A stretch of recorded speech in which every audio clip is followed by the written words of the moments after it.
It's the Bob and Tom Show.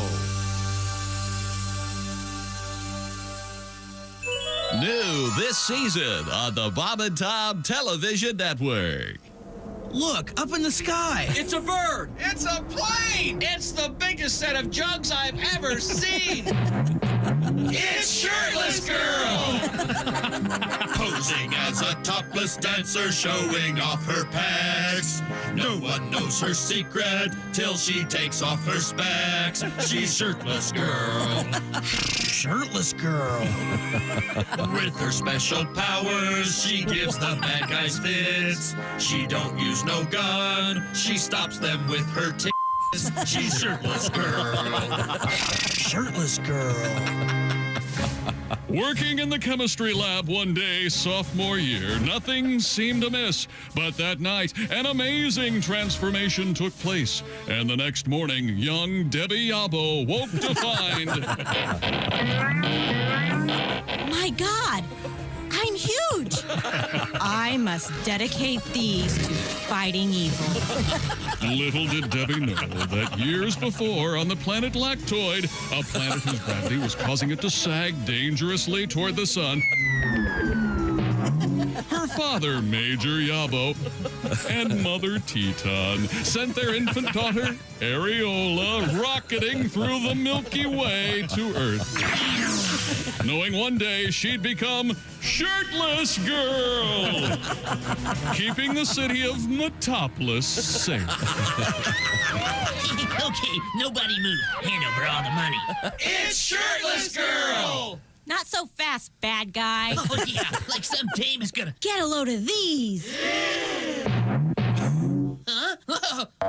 Oh, I can't run away. Hell, I can't even walk. Thanks, Shirtless Girl. You're welcome, citizens.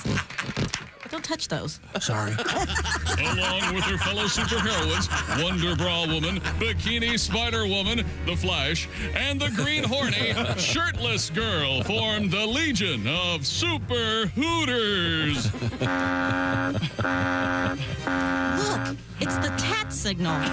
Some boob must need help. I better call my teenage bosom buddy A-Cup and head to the wet cave. I know. I'll use the Hooter Scooter. And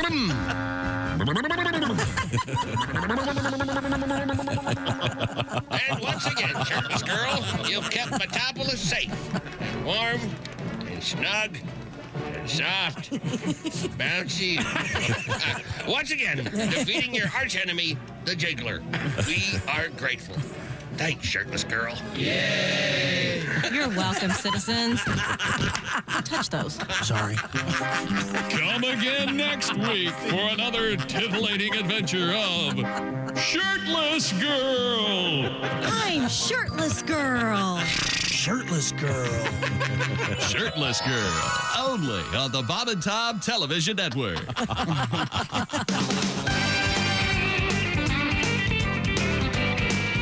Hello. It's the Bob and Tom Show. Oh, look at that. We're in the O'Reilly Auto Parts Studios. There's Christie Lee. Hi. Wearing a snappy ascot. Thank you very much. You're welcome. And it was a snappy ass. Well, Anybody want to take that? no complaints, but thank you. Hello, Josh Arnold. I ain't complaining. I'm just getting out a napkin and that for lunch. Ace Cosby's here. There's Tom Griswold. I'm Chick. Hello, Tom. Go ahead. Mr. Ornery. Ornery today? I had a technical issue. Off the chart. So You did? Yeah, but we're fine. I love coming in this unprepared. I did want to do a couple things here for Josh. While you were gone, Mr. Oskey, who's right there, Jeffrey, can you step up to the mic for just a second? He was given a bowl full of, what was the source of these little pieces of paper? Those were from Jason, our producer. Right. It was his idea. They're random, hopefully random catchphrases written down on fortune cookie sized pieces of paper. You're supposed to dive into the fishbowl and use one every now and then. Right. Right. Oh. So it was my turn to choose. No, Josh, he's lying. Jeff came in with the fishbowl, all the suggestions given by Jason. Jeff did the first one, and Tom. It was supposed to be Jeff's thing for the morning. Like, that was his deal. Commandeered the whole thing, took it over. Yeah. I mean, that sounds ruined it. That sounds right? Yeah. Wrung the fun. So you missed it. So yeah, you missed that mess. now but the one I grabbed was, and this is the kind of a way to start the show. Okay. Kind of a way to get it up and rolling, get the juices flowing. I like the one you had. How about that ass on that ascot? Yeah, okay. It says, is it hot in here or is it just Christie? Oh. And then Which is Chick nice. modified it, much like one would modify, say, a fortune cookie. Okay. Oh, I see. So you're supposed to add on the toilet. No. So No, you're is it supposed to- hot in here or is it just Christie on the toilet? No, you're supposed to add in bed. You've heard of that. Sure, yeah. Sure, Yeah. yes. Not on the, you came up with on the toilet. Because you're he did. mystified and fascinated by the human bowel movement. No, the bowel movement in general. Yeah. Of anything or Did you not anybody. have one for 5 years? What the hell? You're fascinated. You ever try an enema? Why aren't you into enemas? You know, wet and wild. Colonics. Wet and wild, baby. Like every other day until your head collapses. How about that, Tom? I've never done the colonic. I've read about them. My sister did one once. Oh, yeah? And then we had a news story about this Is that place. another one of those games you and your brother and your sister played at the lake house, all naked, giving each other enemas and playing bear man with towels wrapped around your neck? None of this is unreasonable. You queer. No. It absolutely tracks. We're going to give Janny an enema tonight. Okay. Good morning. Good morning, Jan, if you're listening. Lord. Let's see, what time is it over there? About noon, isn't okay. it? Yeah. Tea. Not quite. Lunch. Well, in any event, no. But remember we had the news story about this place where they would give you a colonic, which I guess is like an enema with a boost or something. And then they would read the And then they would read results. the leaves as they came by. If you think that's a real thing, you're an idiot. Okay, Well, no, I think half of the battle is you believe it, right? Right. If you really believe it, Yeah, but I mean, it's going to play a part in your what life. spiritual guru gets people to buy into that? Puru, please. Yogi. Obviously, a lot of people do, or they wouldn't be still doing it. Well, I think we've established the fact that contemporary culture, the majority of people are morons. No, they're searching, Tom. Yeah, They're not morons. They're just searching. Can you? I don't think you're going to see They're helping. some rational, hardworking CEO come up. Well, before we decide the inflationary everyone have to have their enemas done this afternoon, and we'll meet for a corporate meeting this evening at 7. The typical CEO, maybe not, but I think some of the. Oh, yeah. When you get into your Musks, your Bezos. Yes, right. yeah, your tech guys. Yeah. You know they're. Yeah, well, Something like that. we've decided to lay off 1,200 people based on my enema last night. Good idea, Roger. And I haven't had my glass of baby dolphin blood yet. That's right. Thank you, Internet. Well, we were talking about the latest internet craze, right? We want to talk about that on the air? What was it? Which one? There's so many. Frostbite. Oh, Yeah, that's we got coming that up. Yeah, that's It's grim. I hope people are purposely getting it. yes, Oh, they are. but it's in a designer kind of way. Much like Yeah. They don't call it frostbite. They call it freeze branding. Much like the hot iron branding you do on cattle. It's they're It's burning just in a different way. switching it up a Right. bit. They're not trying to remove planter's warts or anything. No, it's interesting enough. It's the same principle. Theoretically, if you wanted to get a brand that was near a planter's wart, you could kill two birds. Yeah. Well, thank you, doctor. Is that not what they used to for like Frozone? the freeze of the cells that look like they could become skin cancer? Okay. Yeah. They usually spray on that. Yeah. I get that done all the time. What's that stuff called? I don't know. I get it done so much. I was thinking of getting a home gun. So does my husband. Skin cancer. My husband gets it all the time. I think it's Yeah. It's hilarious. It's like a little canister with a spritzer thing on it, and it freezes. Yeah. See a professional if you're going to do that. Frozone or something, right? See your dermatologist. Yeah.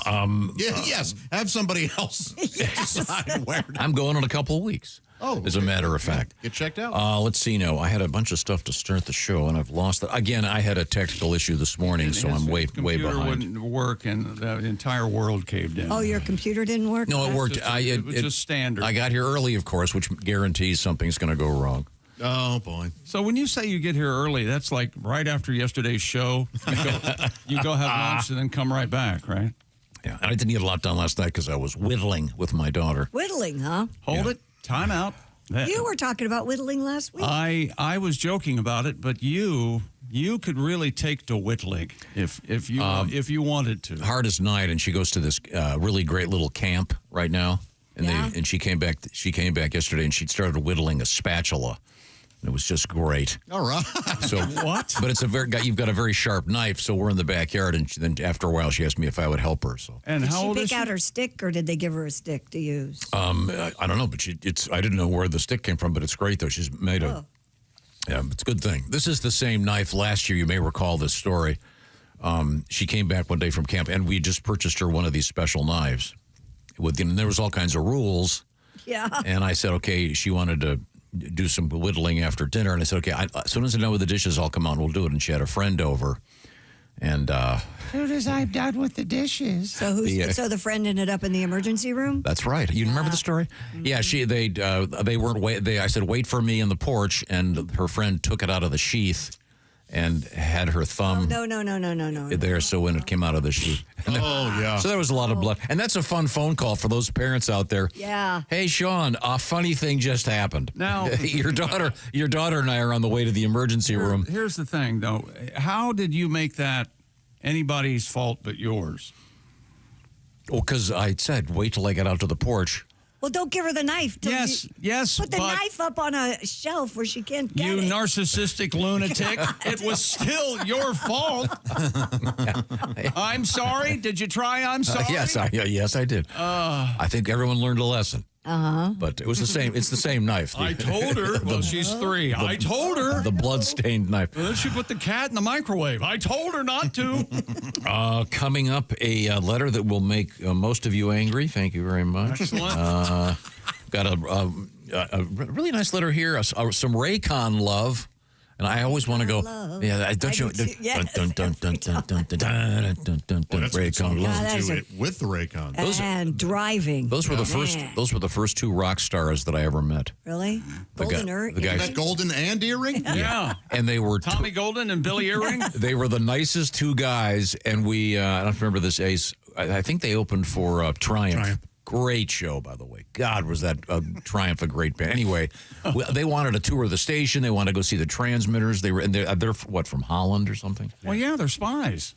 Want to take our technology back to Dutchland? Yeah, of course. Yeah, I know they're making those Their wooden little wooden shoes. Yeah, That have little hidden cameras in them. No, they did. We'll get to our Raycon love, but right now it's important that you're able to sit back and enjoy your home and know that it's safe and secure thanks to our friends at Simply Safe. We got it right here in the studio, Chick. Peace of mind, Tom. That's what we're talking about with Simply Safe, a system that works to prevent a break-in from ever happening in the first place. That's why I trust Simply Safe to protect my compound, have for decades. And as Tom said, we use Simply Safe right here in the Now, in all truth, how many cameras do you have on right now?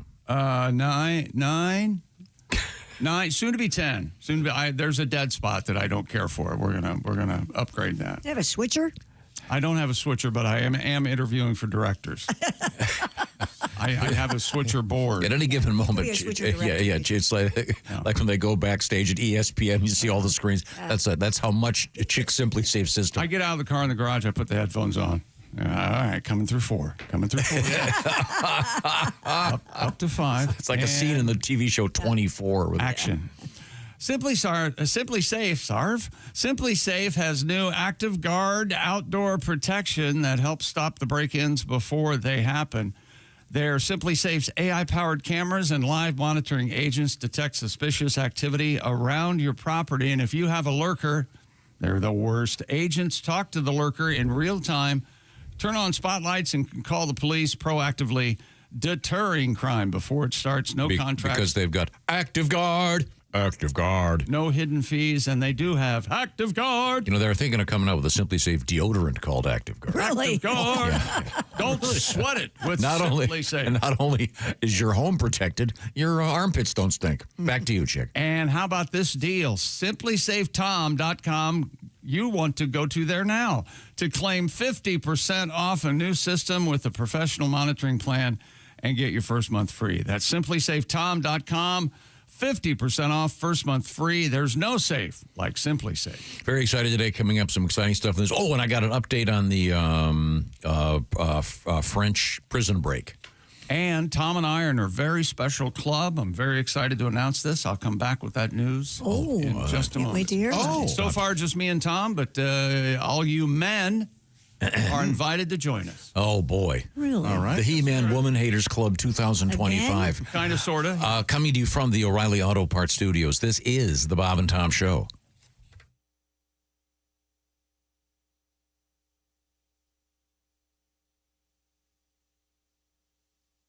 Q95.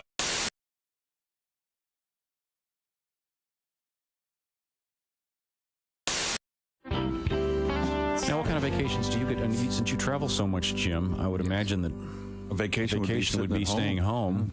Yes. I know last summer you had you went camping. Your semi-disastrous camping experience. You know, it's my wife. I married this woman who loves to camp, and I'm indoorsy. Yeah, you know, she always brings up camping's a tradition in my family. I'm like, hey, it was a tradition in everyone's family till we came up with the house. Yeah. My parents never took me camping. You know why? Because they loved me. You know, if it's so great outside, why are all the bugs trying to get in my house? How true. Oh, I'm with you on that. Happy camper. Has anyone ever really been a happy camper? Because whenever we use that term, we're being sarcastic. Yeah. He is not a happy camper. Well, why don't we just call him a camper? He's miserable. You know who's a happy camper? The guy leaving the campsite. He's the happiest camper. He gets to take a shower. Yeah. It's a camping thing. Camping. Are you a shower man versus a bathtub man? I'm a neither. I'd rather do nothing. Yeah, just lay in bed. The shower, yeah, definitely. The bath thing, that seems like a lot of work. It does. That just seems, I don't know. You have to wait.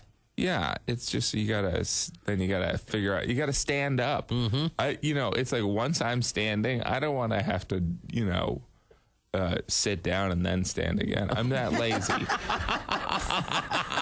And Chick's like, brilliant. You are talking my language. I never thought of that before. And when you stand up out of a bath, don't you have all the suds on you too? Yeah. You're sitting in all that.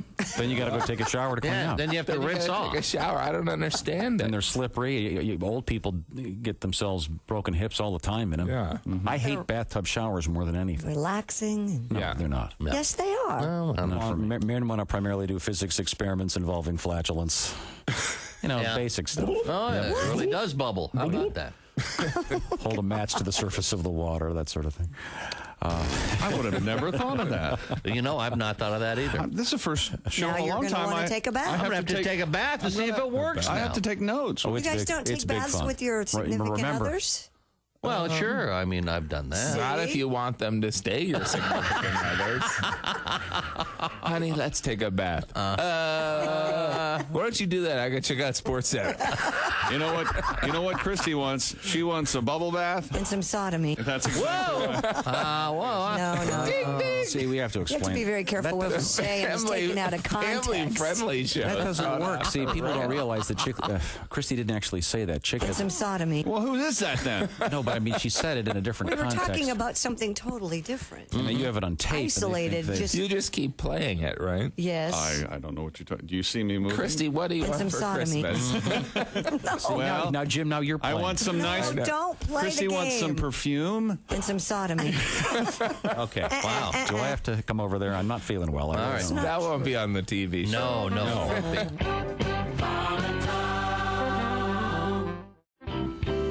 But I was just talking about things that are disappearing, like the sound of a typewriter is going away. I get it. I mean, I understand all this stuff, but like that little ding when you pull in the gas station, if you're under a certain age, you have no idea what we're talking about. Right. How true. Just things. Remember when they used to give you all kinds of things when you got gasoline, like glasses? That's what Bill was talking about. Yeah. Incredible stuff. Even albums and stuff like that. I mean, I guess if you went to school at a certain age, you wouldn't remember what albums were or certain things. I mean, I saw a list of those things the other day with people that have. They're all disappearing. Yeah. Customer service. Yeah. Totally gone. You know, I love customer service now is everybody can understand, but nobody can help you. Yeah. It's like, yeah, I understand, sir. Yes, I know. There's nothing we can do. That's just how. I was on a plane and they had the intercom turned all the way up to like 10, and it's right above me, like blowing out my eardrum. Yeah. So I asked the stewardess, I go, is there any way you can turn it down? She's like, no, I'm sorry. There's nothing we can do. It's like, really? They installed an intercom at 10 without a volume? There's no volume. They're going to listen to it, and they're going to deal with it. That's how we're doing it on this airline. That's right. And I hate flying. I hate flying like Nigerians hate spam filters. You know what I'm saying? There's a... Now,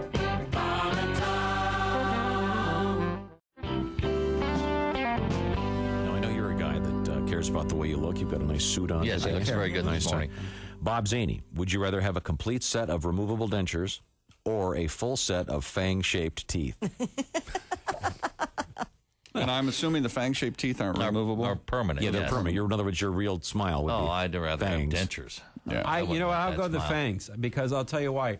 My teeth don't show when I smile. Let's see. It's not natural.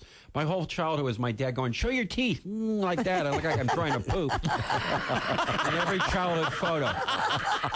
They just don't show, so it won't really matter if they're fangs. Okay? I gotta see some of those. Yeah. I swear to God, my dad, show your teeth, Bobby. It does look like you're trying to once again drop a deuce. I'm sorry, should I say drop a deuce? I want to see those photos. Wow, you're right, though. You can't see your teeth. Look at little Bobby. I know. There he is. The one that really sticks in my mind, we were at the Wax Museum in Buena Park. Sure. Right next to Knott's right Berry by Farm. Knott's Berry Farm, yeah. And we get our picture taken. I think it's with Frankenstein. Quit. Ace Cosby's here in the O'Reilly Auto Parts Studios. Think O'Reilly. For all your car care needs, get the parts and service you need fast. From the professional parts people at O'Reilly Auto Parts, I'm Chick. Hello, Tom. It's the question everyone's asking about Pat Godwin. Did he make it to Florida? We'll find. I don't know. I didn't see any. It's even money that he didn't. Okay. Once again, he's going to be, in theory, at McCurdy's Comedy Club in Sarasota, Florida. Great spot. Coming up Wednesday, Thursday, Friday, Saturday, and Sunday. Or as they say it at McCurdy's, Sarasota. Oh, well, I don't get it. It's an incredibly it's an inside thing. Oh, okay. McCurdy Award, remember? Be sure to visit. Okay. Be sure to I visit the got it. Okay. Snaggletooth Lounge. Yeah, I got you. Okay, thank you very much. Chick and I arguing off the air. About? Well, it started with Josh having a reasonable discussion about the incredible stunt work in the movie Mission Impossible. I haven't seen it yet. I can't wait to see it. I had an anxiety dream last night. I think because of there's a I won't give much away. There's a underwater scene in the movie that's really scary. He can hold his Cruise can hold his breath a crazy amount of time, right? Like 9 minutes or something. Now in this case. Yeah, anybody could hold their breath for an extended period of time if they had to. In a stressful situation. Yeah, but if you're stressed and you're swimming around. But there's also an aspect of nitrogen narcosis and some other issues. But I have a terrible time with being in a confined space. You have claustrophobia. I one time took a tour of a naval vessel, and halfway through the tour I had to get out. I decided, look, I'm sorry. How do I get out of here? I can't. But this thing led to this anxiety dream. But we were talking about Mission Impossible, and a chick mentioned something about his childhood. What were you saying again? I love Mission Impossible, the TV show. It was the first grown-up movie TV show I watched. I recall watching that. Up until then, it was Partridge Family or whatever it was. You know. Oh, don't know. But I just thought it was interesting in the television version of Mission Impossible. Pretty much each week, it would be some sort of vaguely Eastern European dictatorship.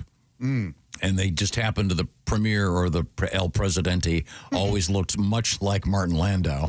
Who's the star of the show, right? Conveniently. And they also in the countries, they conveniently spoke English, which was really handy. And they spelled control with a K instead of a C. They didn't speak English. No one would understand it. Well, I understand, but when you're a kid, it all seems so reasonable as opposed to as ridiculous as it was. And then now the Mission Impossible movies, they're kind of fantasy. Wouldn't you agree with that? Wait a minute. This is the Mission Impossible theme. Sure okay, sorry. Sorry. On the air. I sorry. don't know where it is. There we go. Thank you very much. Now we have Tom Cruise as Martin Landau. Peter Graves, actually, the Ethan Hunt. Oh, that's right. Yeah. But I mean, it's exciting, and the movie, the stunts are unbelievable. It's very long. I will warn you. I kept waiting for Ethan Hunt's brother, Michael, to. Why didn't they introduce him? Be introduced into the. So I have a trivia question for you. And Helen, what? In the opening segments of Mission Impossible, Barbara Bain was the. I'm Barbara Bain. She was not that Bain. Oh, she was. I often wondered what would break first, your mind or your body. She was the lovely one of the participants on the team, if you will. Do you remember the magazine cover she was on? Elite. Very good. Elite. Was it like a sexy? It was a sexy picture. They just showed this photograph of this magazine cover because she was a model. The original, and it was elite. Gang leader was Stephen Hill, and he couldn't. He was of the Jewish faith and could not Orthodox, and he could not work as often as they wanted him. He couldn't work on certain days. Oh, no kidding! So he got replaced by Peter Graves, but. Back then, racial prejudice was yes, it was a restricted set, of course. Yeah, salad days. No, but I remember because I was a kid, and I remember saying to my mom, "She's the one on the cover of Elite magazine." That's great. Elite. You don't know until you know. Yeah, Elite probably is the name of a rapper. And I think Delight is a. Who knows? Willie Peter Lupus was on some. I forget what the name of the. Weightlifting magazine, but he was on a cover of a magazine too. I forget the name. That's why the show was so big in our house, because Peter Lupus went to high school around the same time as my mom. My mom went to an all-girls Catholic school, but he was in a school around the corner. Oh, no kidding! Yeah, and Your mom banged Peter Lupus, she and we're wanted just to. That's all I heard about. Finding out about it now. I don't know if she did, but I know she wanted to. I'm not sure that would be okay. He was the weightlifting guy. Yes. Okay. It's time now to get to listener mail. We like to communicate with you, but this listener mail. We have listener mail. Oh, God. Could you take this and burn it? Listener. Here we go. Summer right Did here. you start this while I was gone? Listener mail had a supply. All right, enough. Okay. Come on, that was great. Josh is loving it. For two reasons. One, I think it's genuinely funny, and two, that has to have been I can't believe he's not throwing a stapler at you. That's the first time I did it. He's shocked. Okay. I do it tomorrow. He'll throw it. You want to hear a little Tom speak, Tom? Yeah, what do you got here? James writes in, Jim from down south. Big Jim. He says, when my youngest son was just a little feller, and spelled feller. Oh, all right. We were visiting a local state park named Magnolia Springs. Are you guys familiar with that at all? All right. I am not. They had a stuffed beaver under a table. So, a taxidermied little beaver there. All right. My little guy couldn't think of the word beaver, and he excitedly exclaimed, "Look, a grizzly dog." so this day, we all call beavers grizzly dogs. I love Grizzly it. dogs. That is beautiful. I mentioned this before. My daughter, when she was 3 or 4, the baby, she said mazagine instead of magazine. So it's mazagine at my house forever. And also she misunderstood the body parts, and she thought it was vagina with an F. Instead of Hilarious. Hilarious. Yeah. By the way, Jim says his little feller is now 15, stands 6'3", and weighs 255. Oh, my. Whoa. Looking for a grizzly bear. He can call it whatever he wants. That's always weird when that happens to a friend of yours, but you haven't seen their kid for 15 years. Yeah. Hey, how's little Bobby? Holy hell. you seen Eddie's kid around here? Yeah. It was like 6'12". What the hell? It's all good. I don't know. Or 7 feet. Either way. I don't know. My gosh, he's got to spend most of his days swatting it away. Oh, yeah. Yeah. He's spilled more than we've ever seen. Yes, I'm so sorry, Eddie. Let's see. He has more under his nails than we. Okay, yeah. Back to the letters. This is from Johnny.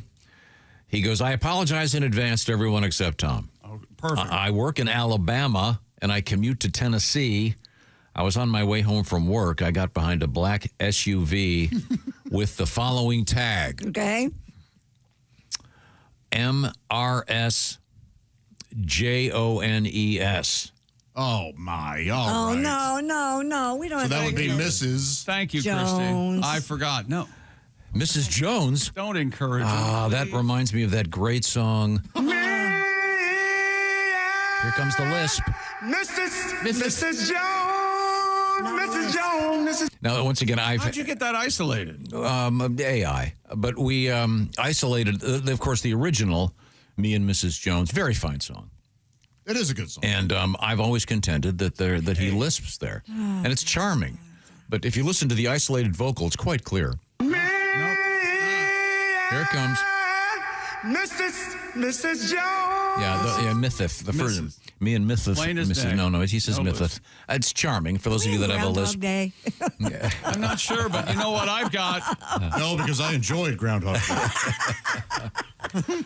Guess what I have, Josh? What do you have over there? Listener mail had a sublime. You have no idea the trouble you're causing. Thank you, Johnny. I'll have to explain it to him off the air again. Explain. By the way, online works. Good morning, y'all. I had to fly home to Philadelphia this past weekend. This is from Julia. I did so with incredible trepidation, fearful of an encounter with that fat bitch TSA agent. Now everybody's calling her that. I had quite the opposite experience. Not only did I not have a dog bowl thrown at me, I was told to have a lovely day and a wonderful flight by 2 different TSA agents. It was quite a lovely experience. Word's gotten out. Maybe they gave him a lecture. Yeah. On another note, the Phillies were playing the San Diego Padres. Therefore, Yu Darvish was thrown about quite a bit. Who? Every time the announcer said, Yu Darvish, I said, me chick. At which point, my brothers looked at me like I had lobsters coming out of my ears. Thanks, chick. Love y'all. Welcome back, Josh. Speaking of ears, Gulf Shores, Alabama. We're going to be talking about these in just a second. This comes to us from Matt in sunny California. Thanks for introducing me to the Raycon earbuds. I suffered through the expensive white earbuds for so long before switching to the Raycons. I feel like a jackass for not listening to you guys and trying them sooner. By the way, he writes, I'm a veteran of your show. I actually won the Fix the Joke Baby segment. Nice. With Bob Zaney several years ago. I wore my T-shirt, the one that I won, that said, eat salmon, the other pink meat. Man, I tried. I wore it until it was threadbare. Awesome. Wow. I would submit one every week. You did? Yes. Really? Never got one on. Never. Not? I find That's weird. Bob must never have read yours because Or he was afraid because they were too good. No. Yeah, there you go. That's another distinct possibility. Good morning, show. This is from Shane in Louisville. On Monday's show, you talked about fake coyotes and owls that apartment complexes and marinas and stuff used to scare away the geese. They're using the fake coyotes that they're motorized on Army bases to keep the birds away so the planes can safely take off the land. I think it's a great idea. Well, my office building does this, Shane writes. The geese literally sit down and hang out next to the plastic coyotes. Yeah, they eventually get wise. Yeah. But I want the ones that move, this may be the future. Yeah, that could be it. Because that's a huge problem at airports with these birds. But yeah, and I saw one of those fake coyotes. There's at the kids' park right over here. Yeah. What? There's one by the soccer field. Yeah, My kids play soccer. They have these fiberglass coyotes, and then of course I saw a real coyote on my driveway the other day in the middle of the day. They're getting very bold. I haven't seen one in a while. Did he say you saw him and he said, have you heard the good news? Please take this copy of the Watchtower. He's risen. I'd like to announce that my Lululemons came in yesterday. Yes. And I'm very excited. Tom and I now are short brothers. These are fabulous. You'll think. You're wearing them now. I'm wearing I got castigated because I don't ever wear shorts. They but have I underwear in them. I bought a pair of those at the mall because they have a zipper pocket.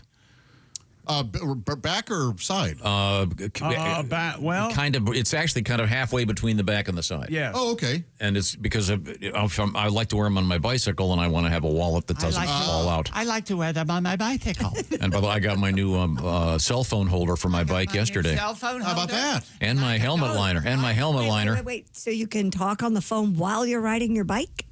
Nothing wrong going to go. That's a You can listen to great music. I can call for help. You can GPS, yeah. I also got a. Have you learned nothing from coworkers? I'll have to bring it in. I'll have to bring it in. I'm not sure I can get away with wearing it. What's that? Well, I bought a helmet liner.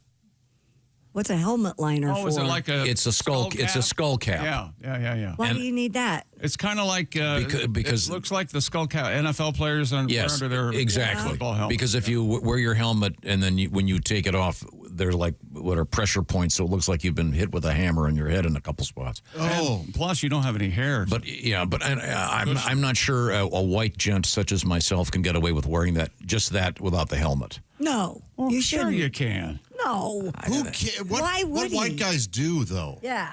You rarely see it. I mean, why would you?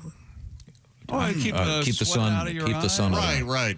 I mean, I wear it with a helmet on top of Keeps his bangs out of his Why don't you just wear a helmet over your ball cap? Do they make a skull cap that has a ponytail hanging off the back? That's what you should get. Oh, nice. Yeah. Mm-hmm. Yes, like sir. the skullet look.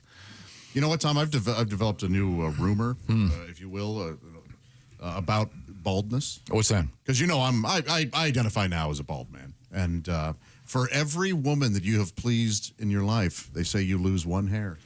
Oh. Should we start? We need to start that. That's an amazing rumor. Yes. That's Wilt Chamberlain numbers.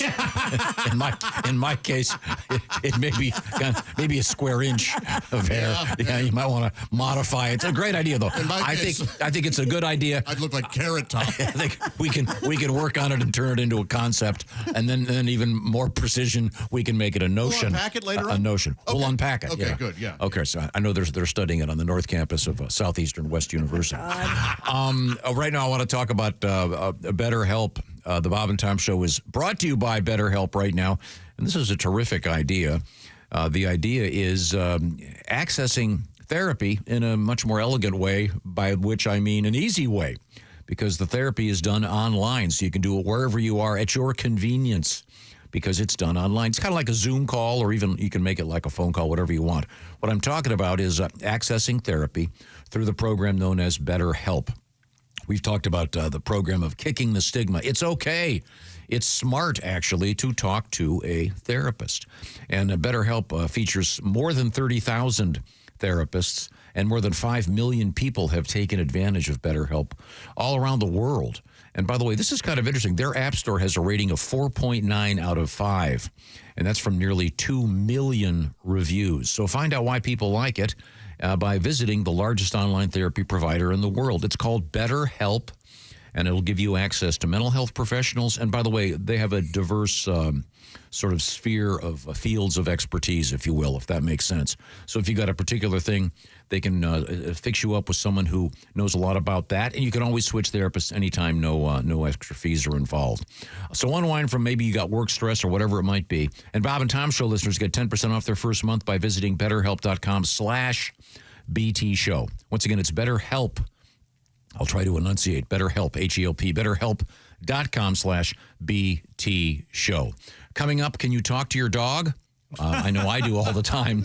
We have some science about that.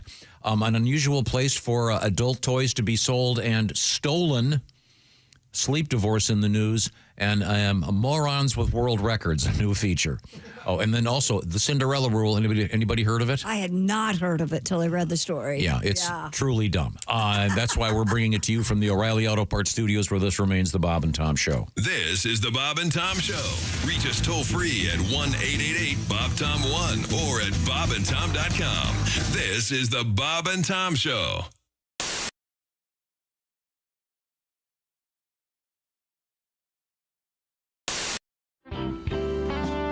Summer always makes me think of my mom.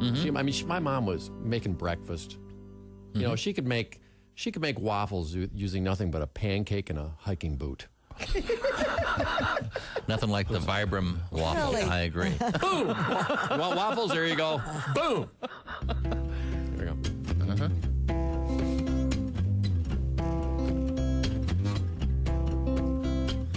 How's it start? Oh, yeah. Sneezing from the pollen, good old summertime. I got sand burned on the soles of my feet. A lot of sun where the sand don't shine. Putting on a cold, wet bathing suit. Mosquitoes and bees and tetanus shots in the derriere. Something's crawling in the foot of my sleeping bag, and flaming marshmallows in my hair. Drop and roll.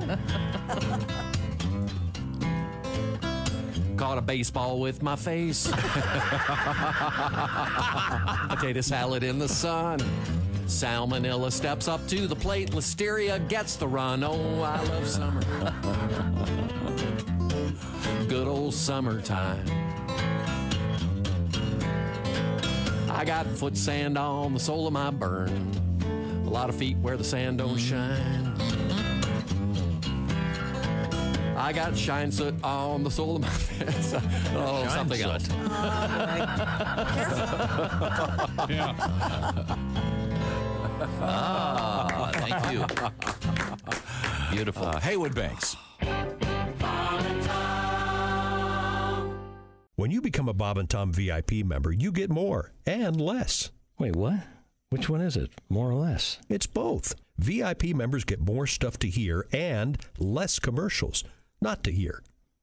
So Bob and Tom VIP is a good deal? Yeah, more or less. So how about giving Bob and Tom VIP a try? Get the link at bobandtom.com. Now, Maria, you're originally from Duluth. Originally from Duluth. You made the. How did you make the transfer into the transition into stand-up comedy? Did you have regular jobs? Well, I worked as a secretary, and I missed that. I missed the camaraderie because you don't always get to see people on the road as a comedian. So I miss that. Where do you want to go for lunch? What do you want to get for lunch? Where do you want to go for lunch? I get like a sandwich, something, or like a salad. Oh, I mean, maybe we could just someplace I get like a Diet Coke. We could go to Quiznos. Yes, we could. Yes, I like the drama, like don't touch Donna's label maker. Okay, no, don't even look at it. Why? Because she bought it with her own money. Oh, enough said, sister. Why don't you tell Donna to keep her mitts off my freaking tape dispenser, which she should know is mine because it's clearly labeled. Oh. Fellas get mad. Who stole my key lime pie yo play? Wasn't me. Did you eat my Southwestern style lean cuisine? No. Did you eat my half chocolate rabbit I've been gnawing on for 5 years? It's basically only half a head and an ear with a soft baby blue ribbon wrapped around it because my ma gave it to me for Easter. Yes. Don't. It took you too long. I had to scrabble it up in my chops. But yeah, I used to work as a secretary for a long time. Yes, you've been around. Yeah, I've been around, and I used to work as a Star Trek character in a touring show. I did a Star Trek character. Oh, we really? Go What? Wait a minute. Mall openings and Jack in the Box promotions around the country. Which Star character? Trek? Well, I was a Bajoran, which is from Deep Space Nine. Not many people. Greetings, I'm Major Lilanka, the planet Bajor. Get the F away from me. All right. That was most of my job. What is the name of the tribe, the people? The Bajorans. So they're Armenian. We were like the Jews of your World War II. We were decimated by the Kardashians, which are. And the Kardashians definitely Armenian. Yeah, they are. Yeah. They're lizard-like people. And all I have left of my parents to remember them by is this bloody paper doll. That looks like a napkin with some ketchup on it from this food court. Oh, so you're a denier of the Holocaust. I see. Well, why don't you wait for your wife to come back from the Chico's where she's buying a boxy jacket. Maria Bamford is our guest. This paper doll. I haven't seen Chick look like that in a while. Did you ever work at a theme park as a character or anything? They trained us at a theme park, and it was in North Carolina, so it was a very it was a place where people wore a lot of religious kind of rock star T-shirts where they'd go like, "Come follow Christ, he's going to be seen at the mega," that kind of thing. So I did a little work there, but I'm not very good at talking to strangers. Trying to get people interested in talking to me. It was just terrible. It was mostly that, like, greetings. You got makeup all over your face. You mean my genetic makeup? I'm very different from you. I'm an alien. No. I wish the Vulcans would come back from their smoke break. Did you have...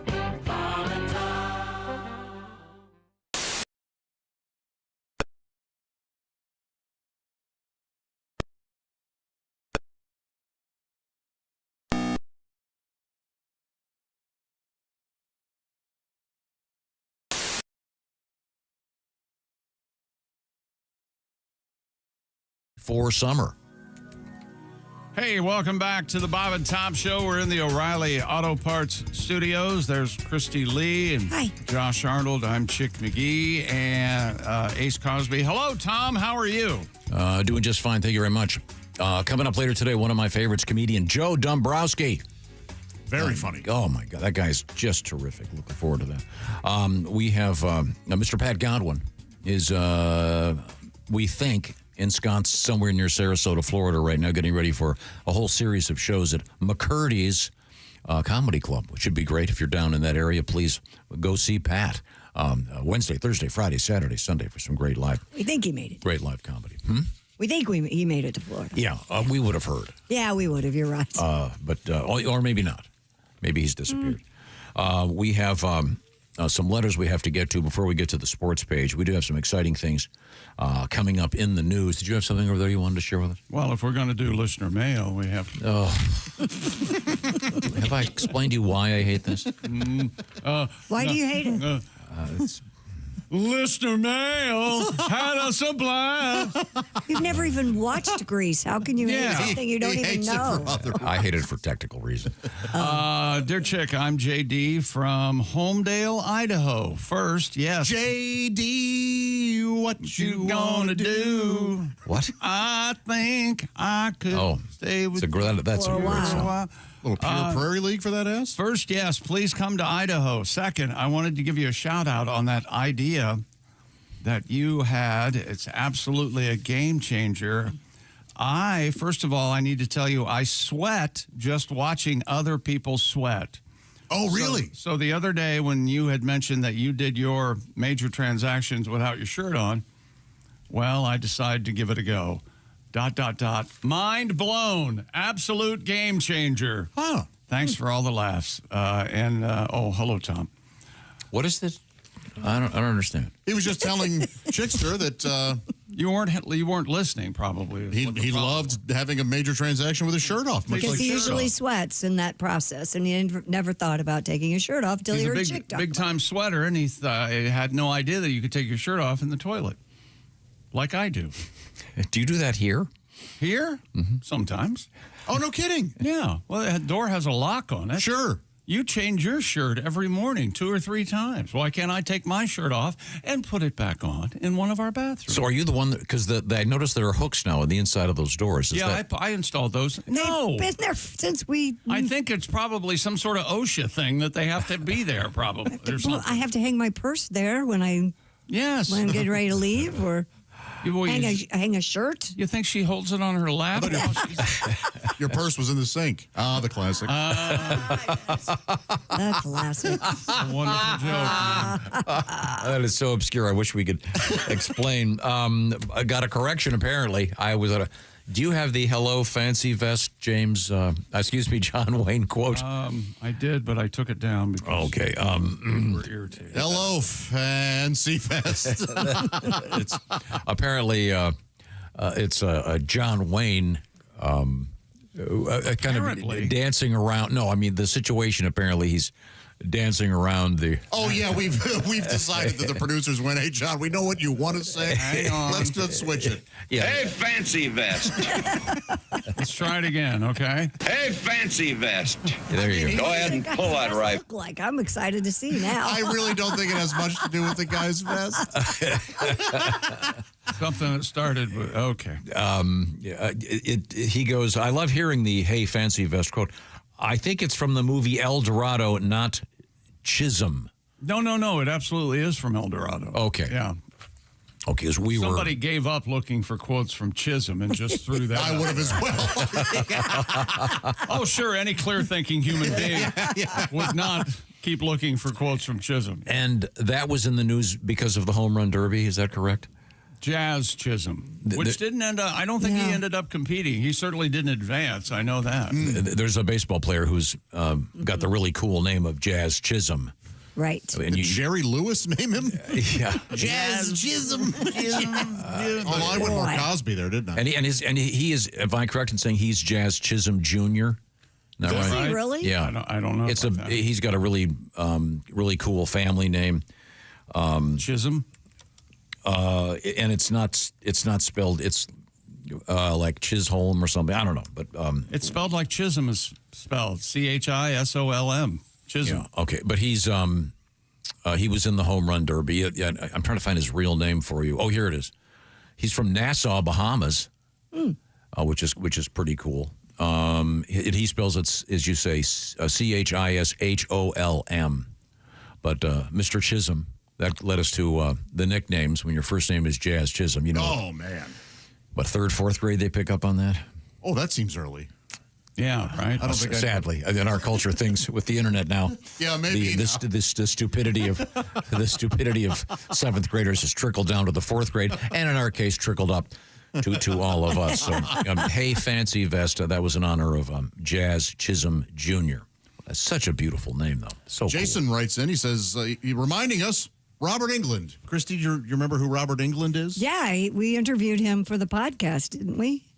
Oh, you know what? We interviewed Kane Hodder. Oh, but it's the same thing. He was Same Robert thing. Englund was a Friday the 13th. He was Freddy. Yeah. In the Nightmare on Elm Street. Oh, that's right. I'm Yes. terrible at horror movies. Oh, no, it's okay. He's getting his Hollywood Walk of Fame star. Nice. On on Halloween. That's right. Is that right? Cool. Yes. Well, how wonderful. that maybe seems apropos. maybe Tom will send me out there to be there for the ceremony. I want to spend a month out there. He just got Because back. those shows last week were awesome, weren't they? He just got Which was the best one though?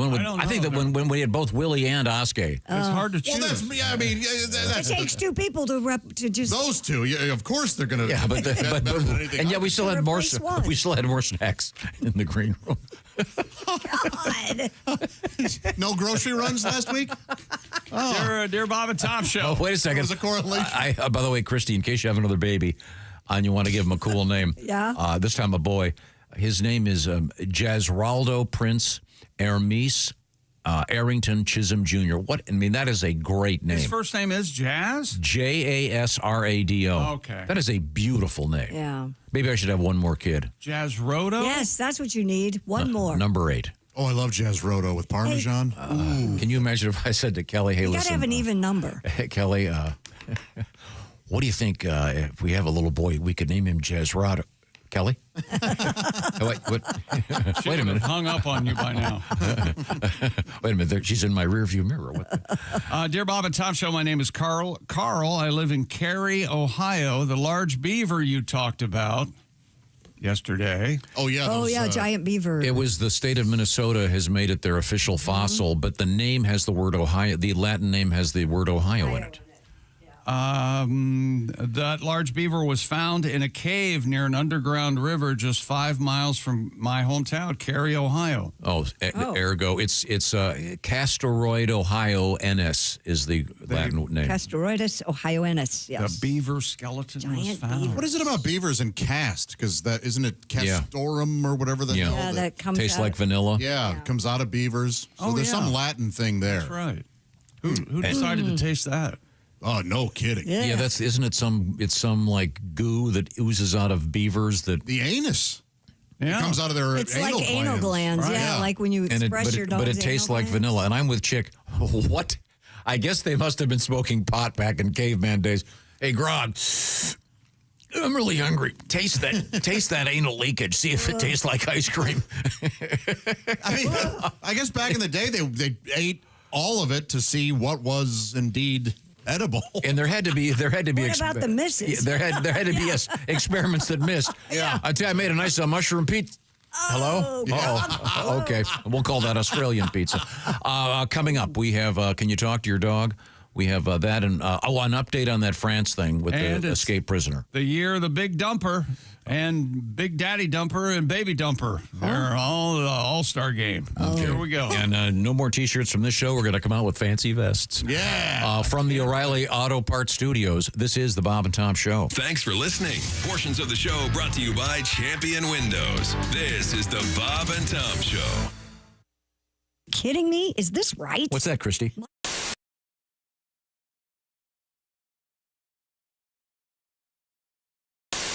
Prior to becoming a comedian, you've been a comedian for quite some time. Yeah. You did you have any interesting jobs? Were you a college man? What's your life like? I did go to college. I grew up in Seattle, went to the University of Washington. But my first, probably the most notable job was I was a youth pastor for 7 years. Oh, okay. What religion? Yes. Yeah, Buddhist. It wasn't. Did you say Muslim? Yeah. Islam is the religion. The Buddhist youth Sorry, groups, I can't keep track. the Buddhist youth group's not as big as you think. they Good food though. Great food. Yeah, it was very passive. Kids react weird to the whole life is suffering thing. Yeah. They're like, we'd be like, Nirvana now. And they're like, we love the band. You're like, no, I got some totally different. No, I was a youth pastor at a Christian church for like 7 years. Nice. And I was terrible at it. Oh. No, like I like God and everything, but I was a bad youth pastor because I don't like teenagers. And that'll reveal that's a bad trait as a youth pastor. To be like, it was the teenage boys, like an 8th grade boy. You're like, what is this smell? I've heard that. Yeah, they smell sour. They smell like behind an Applebee's. And you're like, oh my God, I'm going to have you baptized for the bath. Just to get it out. Okay. That's my favorite joke of the year. Oh my God, that's so funny. Hello, my name is Alexa. If you have a smart speaker and what to hear, Bob and Tom Radio, just say Alexa, play Bob and Tom Radio on TuneIn. Now, you try it. Alexa, play Bob and Tom Radio on TuneIn. That's the first smart thing you've said to me since you took me out of the box. Pat, you have a song about dentists? Uh-huh. Yeah, I do not. Yeah, I actually do, but it doesn't work in this exact. Oh, man. Oh my God, you diva! Knock it off. It is what it is. You know what? We were so close to the genius, but no. We have a song about those who are just joining us. This is the Bob and Tom Show live from the O'Reilly Auto Parts. I do. In fact, Oh, good. We'll go ahead and do that one. you know what I like? What do you like? You know, a story I like. I don't normally like these. Christie doesn't like him either. But there's a song that's attached to the story about where you prefer to evacuate now. Oh, you know what man, I know. I stuck that at the bottom of my stack. You put it right back to the top, Yach. Oh, really? Boy, you're going to paint a glass between you two. Right. You can't scratch me from in here. You're not sitting next to me, boy. All of a sudden, you're so brave. According to health experts, there are two types of poopers in this world. Gastroenterologist Dr. Benjamin Levy confirmed to Self magazine some people are temporal poopers whose urges strike during a specific window, such as first thing in the morning or after dinner. All right. Oh, so I mean temporal time, not your temple. No, not coming out of your forehead. No. Or onto it. I thought it might be showers or growers. What is wrong with you? Okay. Really? Then there are locational poopers where time may not matter, but they can only relieve themselves in a specific location. Yeah, on her chest. Oh, yeah. Usually at home. No, there's a big one. There's a big one right now going around that TJ Maxx. As soon as you walk into a TJ Maxx, you got to go. Yeah, What? TJ I Maxx. know. That's funny. It is on social media. Libraries. That's the library when there's actually a medical term for that. Well, there's also we knew somebody as soon as he saw an antique, he had to go. It didn't matter I where it know. was. odd. Yeah. Dr. Levy explains some location poopers suffer from poop anxiety or fears about cleanliness. Tell me about it. With the stress of physically preventing them from actually going anywhere else. No, I have preferences, but I can go when I have to go. Yeah, absolutely. Because you're a normal functioning adult. But I can also hold it for as long as I need to hold it too. Like Tom and vice can't, versa. apparently. Yeah. Now, I don't always have that luxury. No, you I really do. have never had like a legit emergency where you're like, I can't hold it? No, like in my brain, like we were on a houseboat for 4 days, and I was like, "All right, I'm not going for 4 days." And didn't. Can every girl do that? Yeah, probably. Seemingly, girls do that more than guys, I think. Yeah. Have you accidentally We know he has. crapped your pants recently? Like within the last 2 years? No. There was that one main one years ago. Yeah. That's the one that. That's the one where I did. I lived in a wooded area. I was able to get out of the car and take a hose and hose down my pants. Oh my God. But that's the one that caused you to carry aluminum foil with you always. Yeah. Right? Yeah. Well, boy, we get a song about this. How exciting. Yeah, of course you do. I was a guy who liked the home advantage, but things have changed in my life diet-wise. I told Tom off air a couple months ago what changed for me. There's a certain food that just changed the whole game for me. Oh, all right. I'm a guy who does his business at home. In and out, I like to be alone. But my doctor changed my diet. Healthier food, I'll try it. He says, eat sweet potatoes. But holy cow, I'm at the drugstore. And my ass says now, sweet potato poop at CVS. Sweet potato poop, sweet potato poop. What? They have a lot of fiber is my guess. What? Sweet potato poop, sweet potato poop. They're a root vegetable and good. They're a root vegetable and good for you. But they make me go number 2. Anywhere, anytime, what's a boy to do? Sweet potato poop at a gas station loo. I took a sweet potato poop at my church. Are you happy now? And the poop, sweet potato poop. And those grunts and gases don't sound like burps. Sweet potato poop, sweet potato poop. I'm sorry, sweet Jesus, for that smelling, yeah. But there's cash in the basket and the pews are cleared. I took the sweet potato poop right now in my seat. I'll blame it on Josh's feet. Sweet potato poop, sweet potato poop. Thank you. He's a tuber pooper. I'm a sweet potato poop. Sweet. That's the song of the year. Oh, no, it's not. And the nominees are Sweet Potato Poop. I've got one. It's Sweet Potato Poop. Meanwhile, Radiohead is going, what the hell?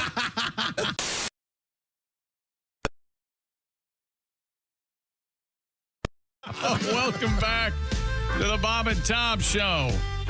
Christy Lee at the Silac Insurance News Desk. Hello.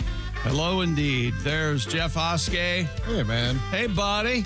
You all right? I'm great. All right, sir. There's Josh Arnold. That's me on the harp. You're killing it. Thank you. I was my mentor was the guy from Ozark Mountain Daredevil. Oh, yeah. Oh, that's a great song. I love that. That's Ace Cosby. We're in the O'Reilly Auto Parts Studios. I'm Chick. Hello, Tom. Hello, Chick McGee. Coming up, I got an update on that French thing where the guy... What French thing? Remember we had the story yesterday? This guy escaped from a prison in France in his cellmate's duffel bag? In his cellmate's suitcase. Yeah. This guy has to be like 3 feet 5, weighs 88 pounds. Yeah, no kidding. But again, we were saying in every prison movie, when you get out of prison, you go to the clerk and he hands you, okay, car keys. It's an envelope. It's usually Frank Oz. Yeah. One used condom. Prophylactic. Yeah. Did they find the guy? Yeah. Oh, okay. Here's the update. A 20-year-old inmate at the Lyon Corba prison. I nailed it. Yeah, who knows? They didn't notice he was missing for 24 hours. Really? They described the prison escape as an accumulation of errors. But the guy was serving multiple sentences and for I just say organized crime activities. But apparently he somehow was transported in a bag of his cellmate. So now it appears he has been found, but they knew that he was. I guess I'm sorry, but the guy that also went out has not been recaptured. So, in any event, they're making a movie out of it. I don't know if you've seen it. The Samsonite Redemption. Oh, well, that'll be in which case, well, the first call's Dinklage. Yeah, little guy. Because that would make sense. You got to get Dinklage. Yeah, you got to get a little guy. Get me Dinklage. I wonder. Do they? Are there a lot of very small people in prison? Well, there must be some, right? But do they go to a regular sized prison? Well, yes, Tom. They don't have a little people's prison. But it's not like a. Wouldn't that be You think prison? You think they hold them in dog cages? Don't you? No. I mean, no offense intended. There's that great certainly that great Western. Where it's an entire cast of little people. Terror in Tiny Town? Terror in Tiny Town. That's right.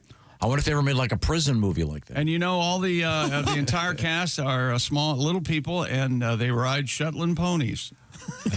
Yes. I mean, I've seen it. Absolutely. They show it on Turner Classic Movies once every couple of years. Yeah, they do. Now, is that a triumph in poor taste, or is that okay?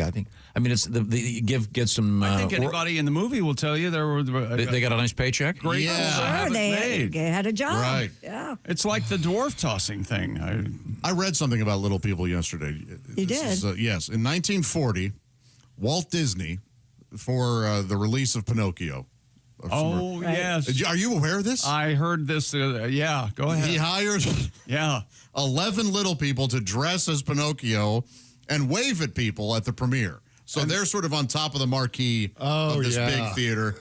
And they're all in these Pinocchio costumes. They're up there all day. They left them on a balcony with enough food and wine for the day.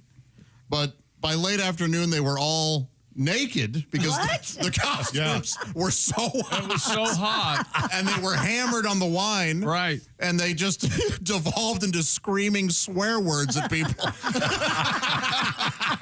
Why is this not a scene in a movie?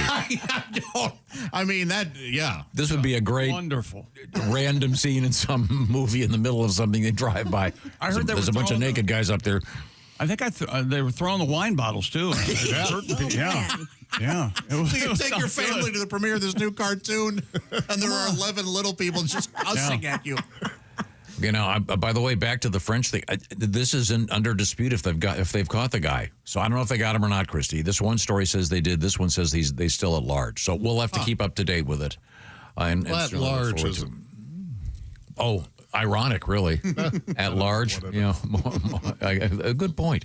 That's the voice of Jeff Oskey. Hi. It's my understanding, Jeffrey, you have a story about you're guarding or you're babysitting Pat's dog, right? Yeah, Pat and his son are on vacation, and they brought the dog by yesterday, and we're watching little Brody. Yeah. Brody. Very nice of you. The dog is just like Pat, very, very horny. Oh, it is. It's humping everything. Has not been fixed, huh? No, it's about apparently a month away from being fixed, but it is it's humping everything, and it's lifting its leg. It's going to mark around the house. Yeah. While Pat and his son were there, and he goes, but nothing comes out. And nothing did come out. Like it came up to the couch and hoisted his leg, but nothing came out. The second Pat and his son walk out to their car, the dog walks up to my girlfriend, lifts his leg, and just pees down her leg, down her skirt. I laughed so hard. The dog was like, well, this is mine now. Yeah, this is mine now. I want her. I'll take her. What are you going to do about it, buddy? Looked me right in the eye as I peed on my lady. Let's see how you can piss on her. Wow. Let's see. Yeah. Oh, man. But amazing. The dogs are great. It's humping the heck out of my other two dogs. But my other two dogs seem to not. Are they neutered? Yeah. And the dog comes up to about halfway up their leg. I was going to say, this he's thing a little is guy. Tiny. Oh, okay. Yeah, Pat's got a little yappy dog. There's a surprise. Okay. Well, I just found out that if you are extraordinarily small of stature, technically a little person, you do not go to a special prison. Is that right? Well, of course we knew that because we're sane individuals. And by the way, where did you find that? God, did you have to what look was your that Google up? search? I did a little chat GTP. Please, just go ahead and say what your Google search was. You're among friends. You know there's an M in it. Absolutely. I may have used the M word. In prison. Yeah. Do you remember Dunkin' Donuts used to use that word? For their donut holes, right? Yeah. And Tootsie Roll still uses Midgie. Midgie? Yeah. Okay, yeah. Well, there was an automobile. I just saw one on my bike ride the other day, the MG Midget. Yep. Yep. When I was a kid, That's legit. I mean, that's killed for one of those. proper use of the word. Yeah, God, no kidding. But back in the day, that was the sports car. The Midget and the MGB. And B was God. a little bigger. Oh, man. Yeah. But I those small of stature that are convicted of serious crimes, they still call it the big house. Well, I guess they call the very big house. I guess they call everything the big house. Sorry. You know, when I was in England a couple of weeks ago, this is kind of cool. I saw did I tell you this? I saw an Aston Martin. Yeah. And I looked up and I was on Bond Street. No way. Yeah. I got a picture. I got a photograph. All right. You have to. You raving bore. You didn't. Were you wearing your Lululemons?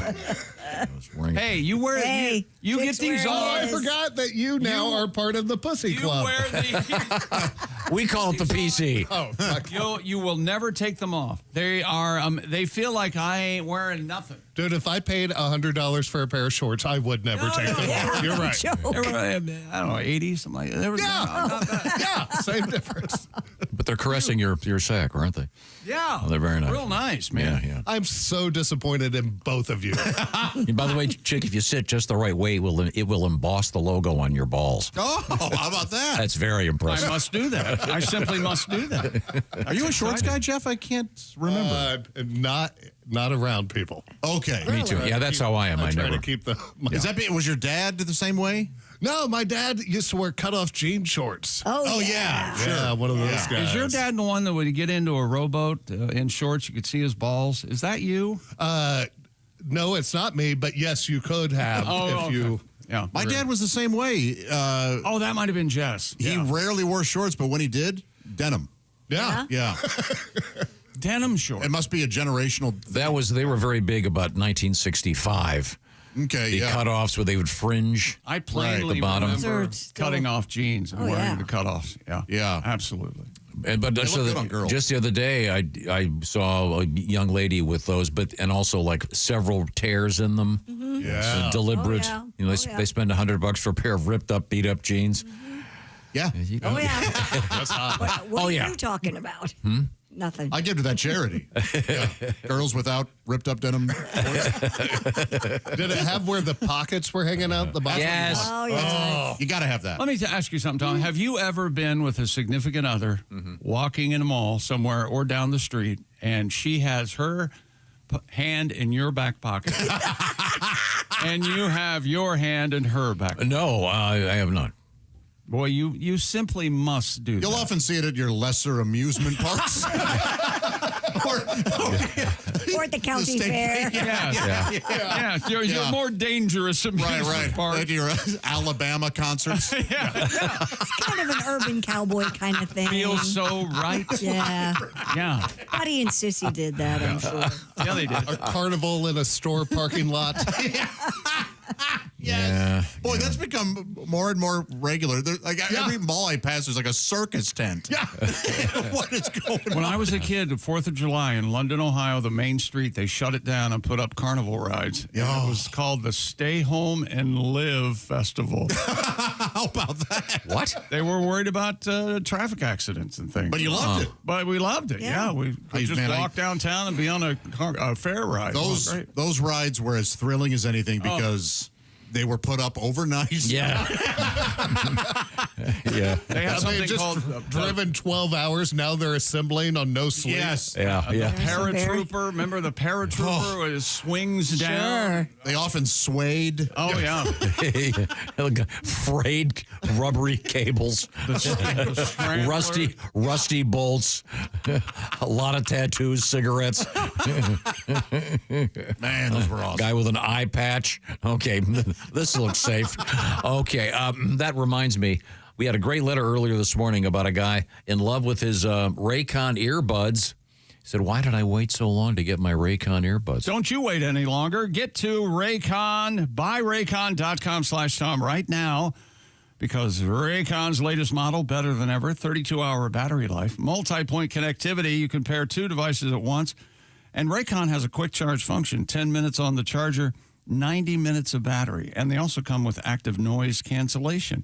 Raycon start at just half the price of other premium audio brands and available in all the colors like forest green, blush violet, royal blue, cool mint, deep red, and Raycon has... I always want to say when you do that, I always want to go, pink hearts.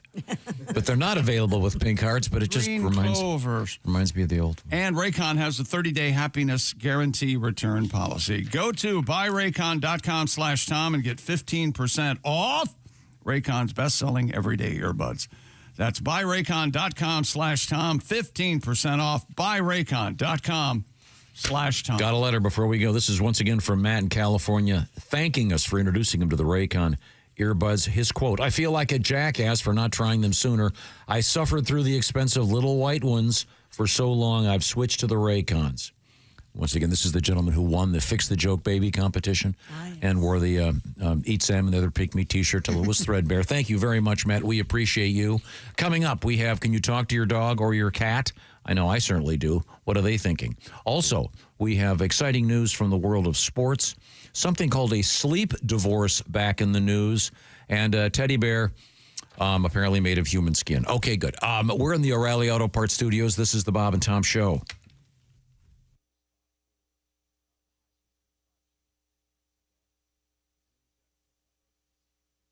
Q95 traffic.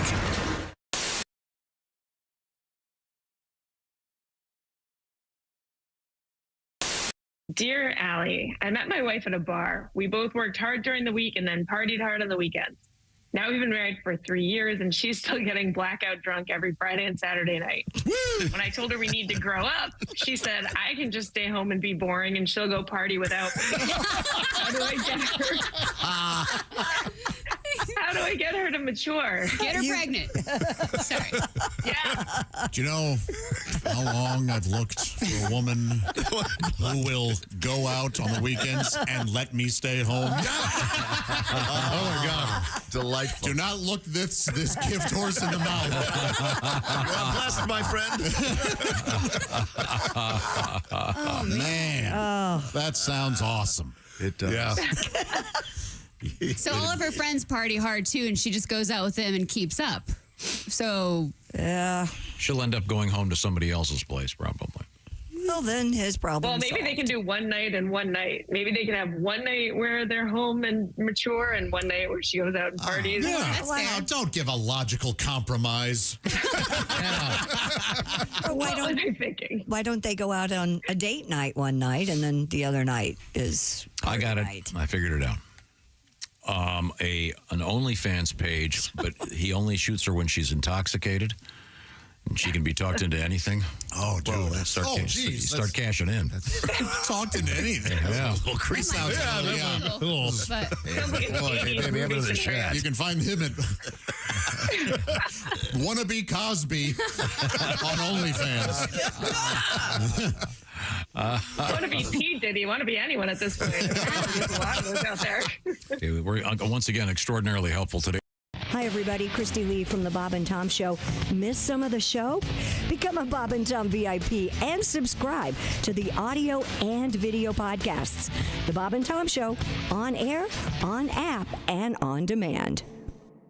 Do we need to set something up for you guys? No, I don't think so. Okay. Pat and I have just been... Yeah, I'm not used to being in here. Kind of thinking about things. Typically, I'll go in there and write my own stuff. And well, good. It's good to see you. Do what I want to do. But there have been certain, we were kind of talking about how maybe we're not being represented the way that... I know. I feel like that, yeah. Well, I didn't want to speak. Oh, you want to just do the song? Why don't we tell them all about it? We see disparaging things about the character of each of you? No, here we go. I just want to sing my own songs, but Tom wants these pop song parodies. He wants a tune right now about pooping on Broadway. Broadway! I'd rather sing a song with my own melody.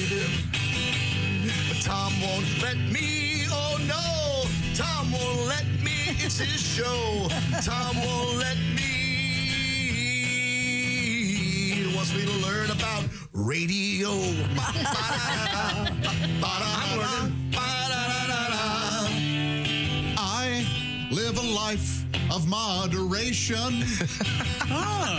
But my boss insists I'm somebody that's all about pizza, prostitutes, and masturbation. I want to be known for more than porn and being a fatty fat. But Tom won't let me. That's right. Tom won't let me. You got for it. show. Tom won't let me.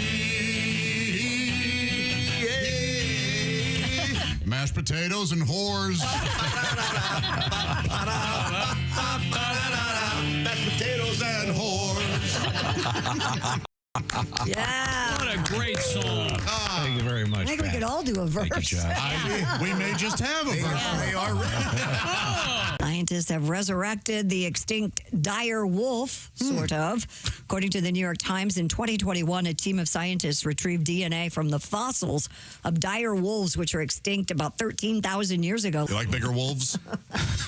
I like the biggest wolves. They're going to have some of the most giant wolves, and they're going to be probably the best wolves. And people are talking about, a lot of people saying, don't make the big wolves. We're going to make them bigger and stronger and better, and they're going to be the best. And people. The purple people. Do you remember that guy? I remember that guy. I do remember that guy. Right in the middle of your frame of reference, Tom. And they look good to me, but the giant dire wolves, they're very big. And they're getting too big, though, Mr. President. They can't get too big. If they get too big, if they get so big, you start to think, how big are they? Are they big enough to be? If they're too big for the planet, then the planet is inside. But, sir, this is where you ask me who I'm with. Who are you with? Wait a second. Who are you with? I'm with the Bob and Tom Show. Next question.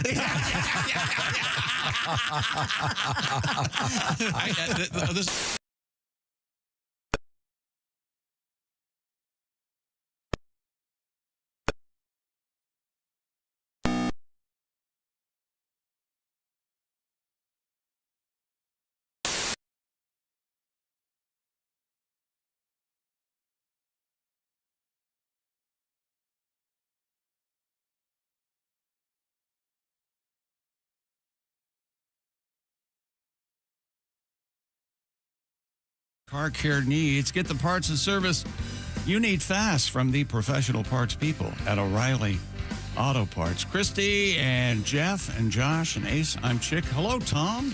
Okay, I got my homework done here. I got to clarify something. We had a little bit of a controversy.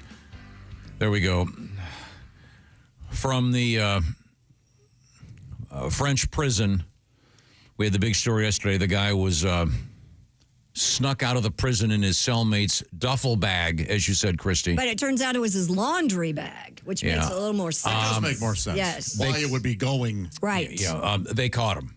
Oh, okay. They did catch him. But yeah, the original story said it was in his the escapee was in his cellmate's luggage.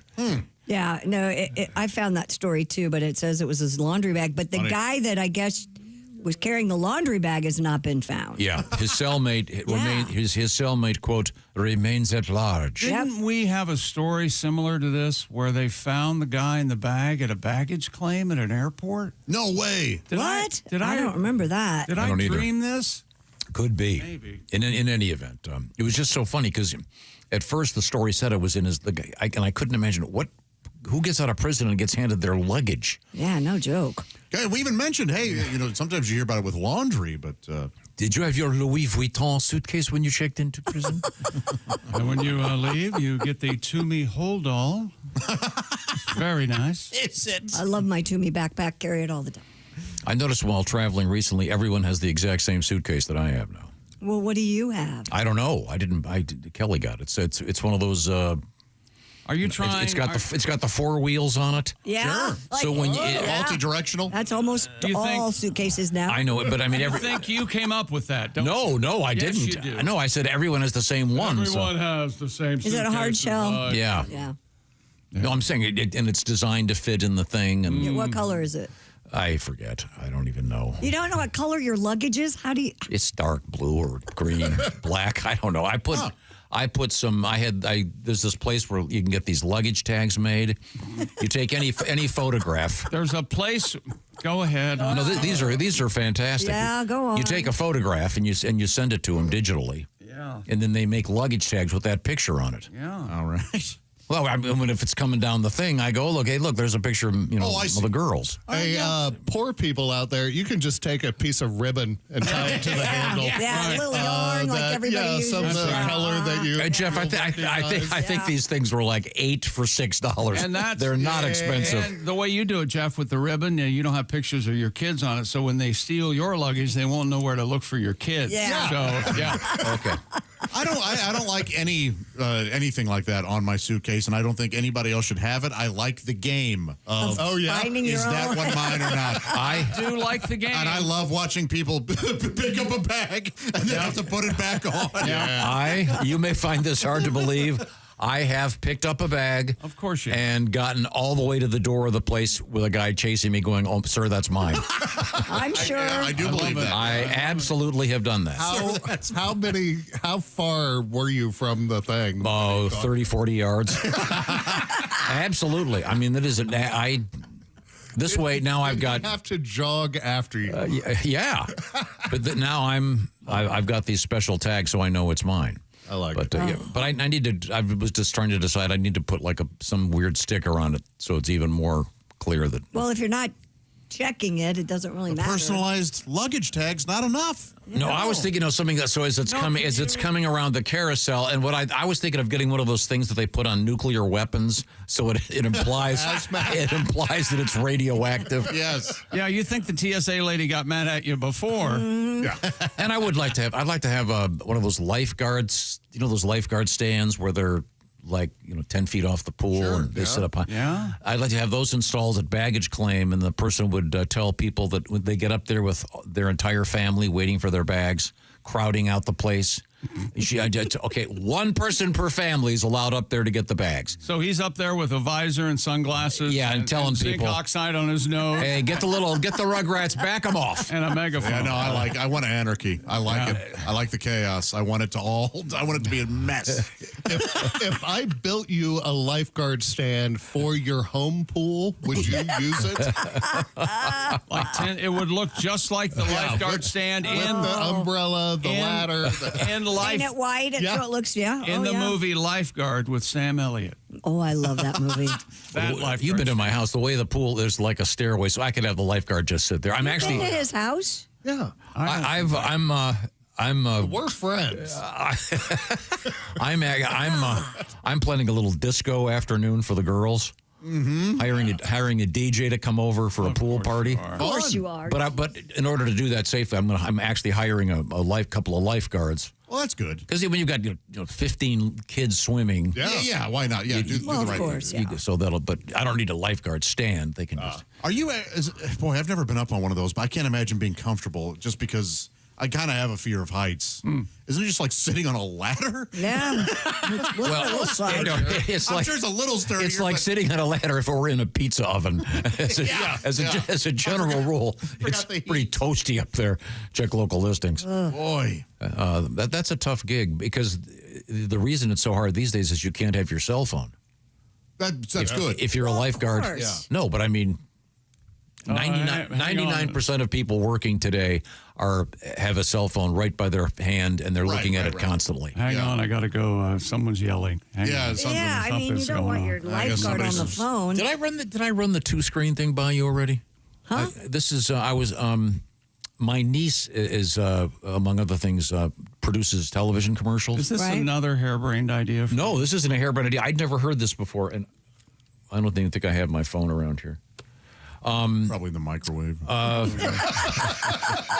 Probably out laying by his car in the parking lot. Cut to the toaster popping and phone comes out. Have you heard this notion? Please leave a message. This notion that now when you're cutting whatever movies or whatever, right? You have to think in terms of two screens. Like if people that are there's a word for it. There's a name for the thing. I don't know what it is. When people are watching television now, they're also watching something on their phone at the same time simultaneously. So you're supposed to edit conscious of the fact that to keep their attention, you're competing with the little guy right next to you. Does that make sense? Weird.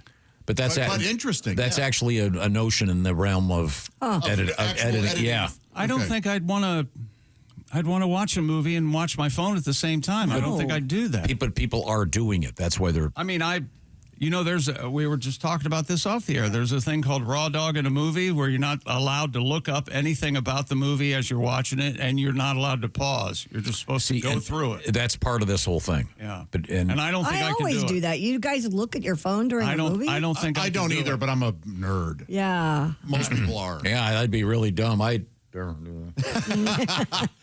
Dude, I'll stop and look up members of the cast. And, I do that all the time. I'll do it afterwards. I will do it afterward. I looked up that Charlie guy because I didn't know who Charlie is. It Bowman or what? Charlie Borman. Borman. I didn't know who he was. He's his dad is the great film director that made the movie Deliverance. Hey, Josh, what you just heard are Mr. and Mrs. Bohr at their latest. No, party. she's talking about. All the way down, Ewan McGregor. Yeah, it's a great show. Nice little travel show. Yeah.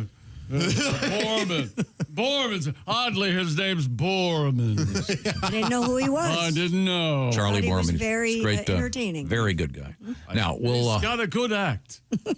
Look at him. I would highly recommend the new one with Ewan McGregor, Charlie Borman. It's a documentary. What's it called? All the way. Is it All the Way Down? I can't remember which one. All the way home or something. Long way home. Well, now we're going to have to go the long way to the world of sports. We got one more letter though. Oh, go ahead. Hey, Bob and Tom Show, can I get the I Quit sound clip? I need a new ringtone for when I'm at work. I quit.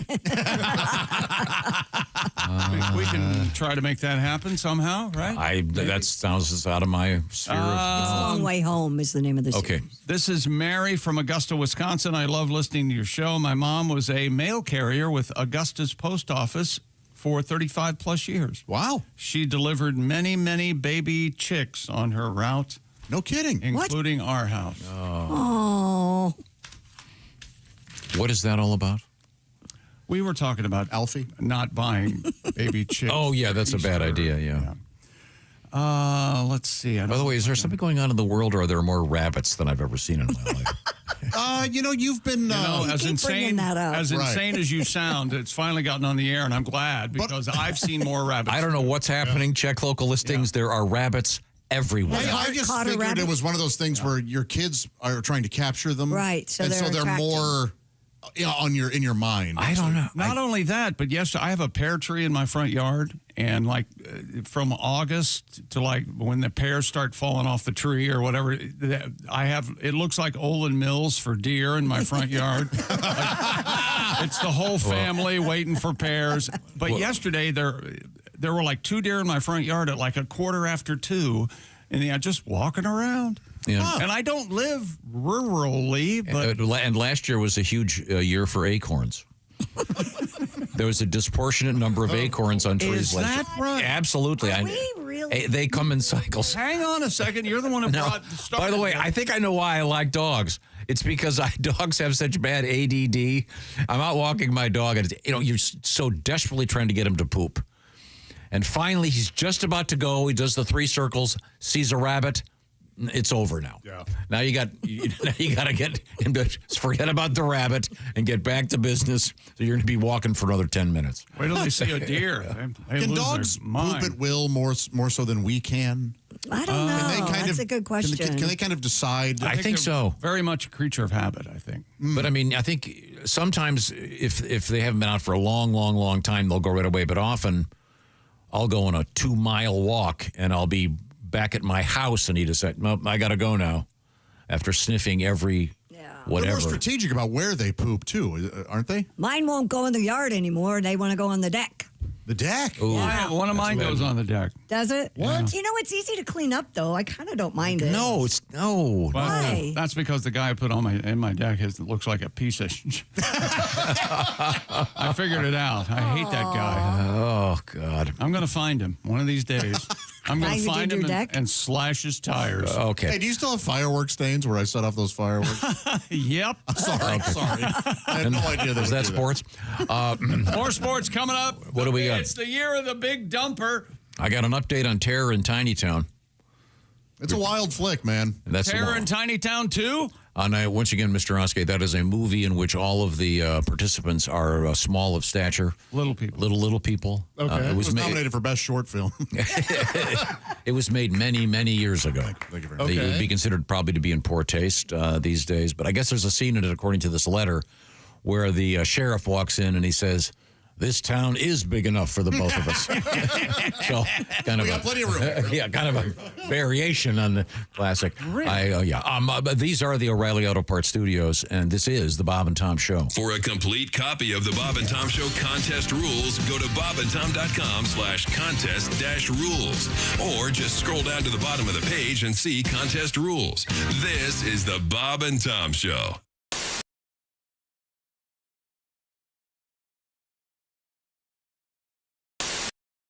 Asking for the Ace Cosby joke of the day.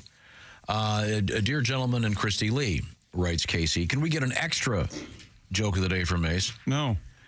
Here's the answer. He says, to cheer up Chick after the Commanders lost to the Cowboys. I see. Is that what's happening? Is that what's called ironic? This guy's a Weisenheimer. Yeah. It's Casey from Boise, Idaho. Love Boise. Jackass. Let's get at least one out right now. Pronounce Boise. Anybody there will tell us. Boise. Completely wrong. Reason. Oh, yeah. Perfect. This is. How do you like that, Ace? How do you like that, Ace? He said, pretending to have done it on purpose. All right, who's been messing with my machine? Yep, I know it. You know what? I tell you one How do you thing. like that, Ace? It ain't your fault, pal. I know that. Okay, 2 for 2. No, Who's that guy with the sexy voice, Ace Cosby? Go. Thank you. Hey, Chick. Yes, Ace. When are turkeys the most grateful? When are turkeys the most grateful? I don't know, Ace. When? The day after Thanksgiving. That was Ace Cosby's joke of the day. Brought to you by Omaha Steaks. Utterly lacking in humor. Save 50%. No, see, the idea is that they live through it, you see. Yeah. If they're survivors, you know? No. Yeah. I think I'm going to pass out. That was so unfunny. Omaha Steaks, where you can save 50% off during the Omaha Steaks Cyber Sale. Go to omahasteaks.com and use promo code BTS for an extra $30 off. Minimum purchase may apply. That's Omaha Steaks. So, hey, Chick. Oh, we're getting two in a row. Wait. Okay, wait a minute. We got no intro. I'm going to have to sing it. I'm totally lost. Okay, Maybe this one will be a joke. Here we go. Who's that sexy man with the deep voice? Stop. What the hell is going on? It was hilariously wrong. You have to explain it to me. Who's that? It's wrong, and you keep doing it wrong.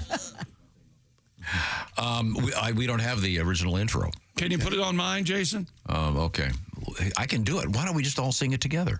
Okay, let's go. Okay, you want to do a spoken word thing? Kind of. No, we're going to sing. Who's that? Ready? Okay, ready? Here it comes. Because it's 1, 2. Who's no? You're not even going to play the music? Sorry. We have a bed. I was waiting. I wanted you guys. Stop it. Ready? Here it comes. Start right when the music starts. Sexy man with the deep voice. Ace Cosby. Yeah, that throws me. Who's that? Okay. Son of a gun. She's been sitting on it the whole time. It only took a half hour. His joke of the day. Hey, Chick. Yes, Ace. What? What did the turkey say to the computer? What did the turkey say to the computer? I don't know what. Google. That was Ace Cosby's joke. Google. Oh, as opposed to gobble. It's a. I mean, 2 whiffs. Well, we might as well go for the third. We gotta have another. If you do a third, I will eat this coffee mug, hoping the shards destroy my ear. Here he is with his Cuspy's joke of the day. Yes, Ace. Hey, chick. What did the space turkey? What I like space turkey. I like that too. I like it's got a good start. What would a space turkey sound like? Got to be good. What did the space What did- turkey sound like? Hubble, hubble, hubble. Oh, yeah, there you go. Oh, that's better than Google. Yeah, there's the joke. Yeah, those are in tandem. They're excellent. Boy, that seems like that took a really long It time. did, but that's okay. It was like smoking. It took 5 years off of our lives. We were just talking off the air about something, and Derek coughed up this trivia fact. Okay. He mentioned that he just moved to New York City. Correct. So I asked him, do you have a car? Because keeping a car in New York City, which I have done, and it's not worth it. But you told me you don't drive at all. No, I do not drive at all. I haven't drove in 14 years. So I mean, sometimes I'll park the car in the parking lot, and the adrenaline is unreal. Yeah, like we'll get to Cracker Barrel, and I'll go, let me back it in. Very old time's sake. Let me show you, Big Dog still got it. So you don't like driving? Or? No. 14 years ago, in what kind of started my comedy career and changed my life, I got 2 DUIs in 6 months. And I say 6 months because it sounds better than 4. I don't drink anymore. Nobody has to worry about me out there. But I gave up driving. I'd never even had a speeding ticket in my life, and I had those two incidents happen, and it just kind of shell shocked me. And I just gave up driving immediately, and I gave up drinking about 4 years ago. But what's funny is, okay, y'all get it. But listen, what's funny about this is I tell this story about a year ago. I'm out on tour with Bert Kreischer, and we're sitting on his bus, and he goes, hey, man, how does somebody from Harvest, Alabama get into comedy? And I tell him this story. I tell him about the DUIs and what type of position it put me in and how it changed my life. And I tell him at the end, I go, and, I haven't drank in 4 years. I haven't drove in 14.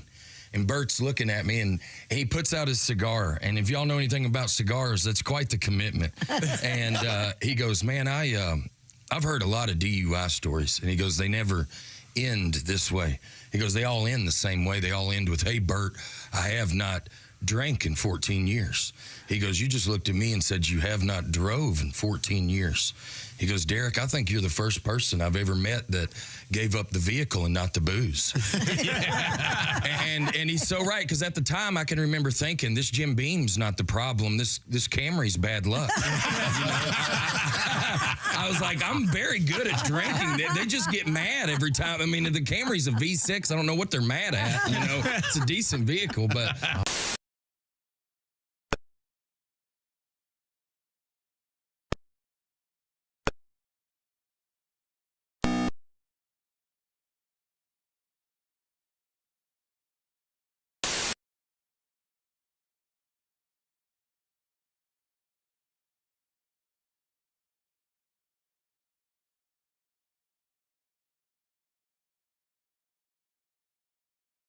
He was one of our winners. Hey, welcome back to the Bob and Tom Show. It's Christie Lee, Josh Arnold, Jeff Hoskey, Ace Cosby. I'm Chick McGee. We're in the O'Reilly Auto Parts Studios. Thank O'Reilly for all your car care needs. Get the parts and service you need fast from the professional parts people at O'Reilly Auto Parts. Chick. Yes. Earlier, we talked about Alabama, the band. Sure. I'm a fan, actually. There was a couple of things they did that I like. You referenced, I believe, Dixieland Delight. Dixieland Delight and Feels So Right. Yes. How do you feel about the lyrics? Because the song's been in my head since we talked. Make a little lovin', a little turtle dovin'. Yeah. On a Mason-Dixon night. Oh, so right. Feels so right. Sounds good. A little turtle dovin'. I wonder what turtle dovin' is. Turtle dovin'. Well, I think it's similar to making a little lovin' because Turtle doves like lovey-dovey, make a little together, love, I guess. Okay. A little turtle dovin' on a Mason-Dixon. What is it called when you have to, you really need to stop while driving because you've got a turtle? Tom, don't. When you're turtle heading, is that what it is? God. A turtle poking his head. Talking about making love and you go. That's prairie dogging. Okay. Yeah. Okay. Talking about making love and he goes right to the poop. No. You're right. That's prairie dogging. That'd be because I thought that'd be really weird. Tom, Are the guys in Alabama into that? A little coprophagic reference. Have you asked a woman to poop on you? I mean, would we be completely shocked? No. God, no. By the way, I'm shocked. I walk in here and you guys are talking about fishing again and some dumb fishing lure that now you've decided is the only way to catch fish. Not the only way. What's it called? A good way. I've been using a lot of swim bait. What does that mean? They were called Big Joshy. It's a soft plastic that mimics. Yes, and there's a brand out there that I found out of the Cincinnati area called Big Joshy. Whoa! And I bought some. I'm catching bass with these things left and right. And it looks like it's swimming when you reel it in. Yeah, they look very realistic. So, and how do they spell Joshy? Joshie. Yep, that's Joshy. Is it shaped like a piece of pizza? Sorry, I'm sorry I stole that. I'm so glad. You knew he was going to do it. Clapping from Tom, I expect. But Christie. I'm clapping because Josh beat Tom to the punch. Oh, Jeff. I mean, Jeff, yes. Too many J's around here. Jeff, Josh, Jess. Speaking of adult cinema. What? We're talking about Josh and pizza. Oh, okay. I'm sorry. It's a short putt to porno. Now, are you? Oh, wait a second. Hang on a second. No, that's got to be a title of a chapter of your book. Short putt to porno. This is from Michael. You guys were talking about baseball names. Jazz Chisholm, he plays for the Yankees. Yep. Here, it reminded me of a young lady from my childhood. Her name was Jiz Chasm.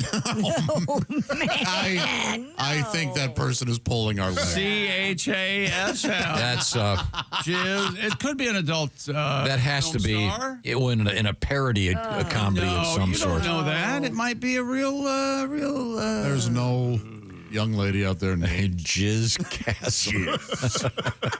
If you know something, short for Jizman. Yeah, sadly, you know something. I would almost guarantee there is a woman named Jizzman in America, or Jizmalia or something. I guarantee it. Oh my God! I told you I was checking out. I was checking we're not out. going there. There was a woman whose name was spelled SHI. Okay. TIANA. Like Shathenia? Like Shatania or something, but you would have thought maybe one of the nurses would have said, "Excuse me, ma'am, come here for a second." Hey, it's time for sports. Please don't name yourself. Seattle's Cal Raleigh. But her sister Turdina loves that thing. Do you remember Cal Raleigh's nickname? The Dumper? The Big Dumper. Oh, sorry. Tom.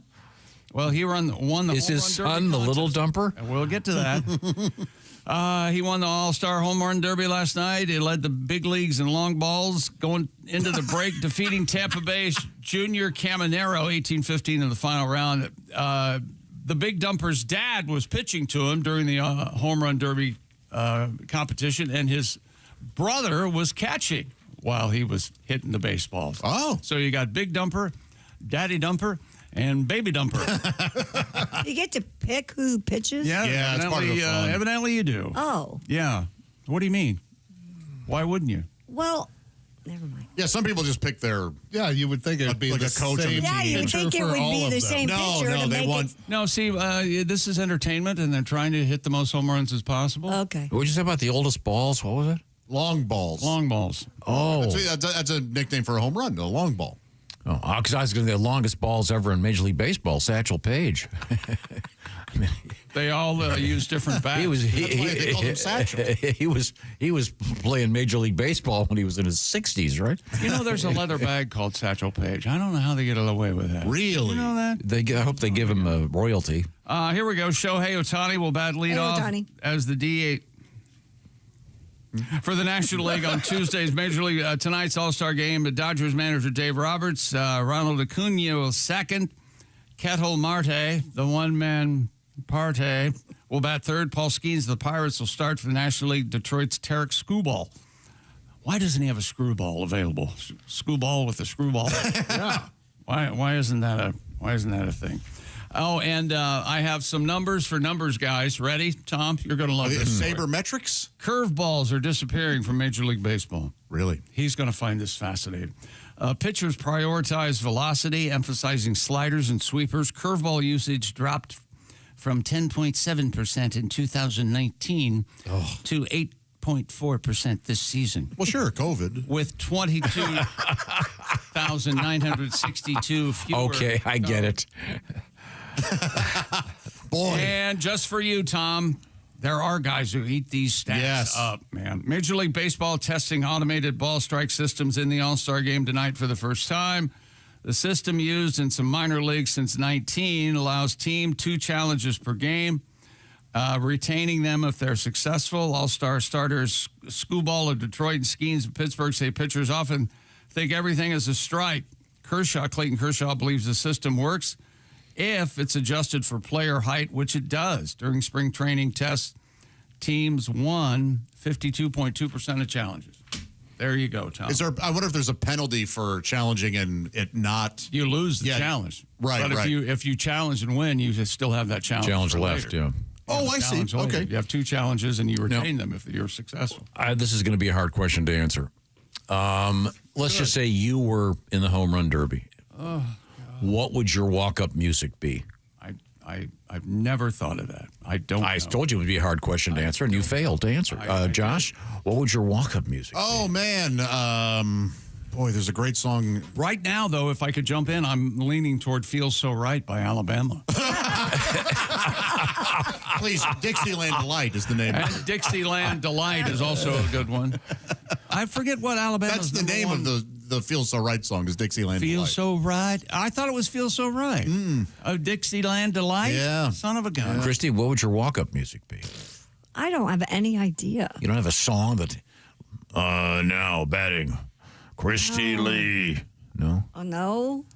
What would yours be? I don't know. I said it's a hard question to answer. Jeffrey, have you given this any thought? Would you have any? I'm going to say Panama by... Yeah, that's good. From that opening, that... that's a good opening one. kinda, That's a good choice. That's good. Yeah. Maybe, can't you hear me knocking by the Stones? That's one of the greatest riffs of all time. For sure, yeah. That's really good, too. So every player, I don't watch baseball, sorry. Every player has a walk-up. Home player, yeah. For the most part, yeah. I mean, Do they play it on the organ? Dun, dun, dun. McGuire had Welcome to the Jungle, that That's beginning. A good one. That was so great. Yeah, They can that's also request the musical instrument that is played on. Oh. Really? Guy with the Yes, banjo. McGuire chose the glockenspiel. Yeah, Christy with that recorder sounds like one of those Film Board of Canada soundtracks. My song is somewhat obscure. It's an alt song from the 90s called Love Spreads by the Stone Roses, but the intro is just so fantastic. Love I would walk spreads? Up. Yes, yeah. Like a disease? No, as in love spreads her arms. Oh. Is it? And it's heavy. A little, and then the next line is waiting for the nails. So it's geez. Yeah, Okay. yeah. Is this it? Yeah. I've walked on stage to this. This is good. Yeah, this is a great song. Travis Tritt deep cut. It's like a British alt band. This is good. Yeah. Well, that's too much slide. Ladies and gentlemen, from St. Louis, Missouri, he's the least of 4 children. His mother kicked him out of the house at age 17. Yeah, this song's great. He rarely wears pants on stage. For every hair he's lost, he's banged 3 women. Oh, A long Are we intro. still in the intro? Yeah. It's about a minute 20 or so. Tom would not like this song. No, I love this song. This is great. What's the name of this band? Likes it because The Josh Stone likes Roses, it. they're cool. Yeah. You only like it because Josh likes it. No, I like this is really good. Start singing in about 10, 15 seconds, I'd say.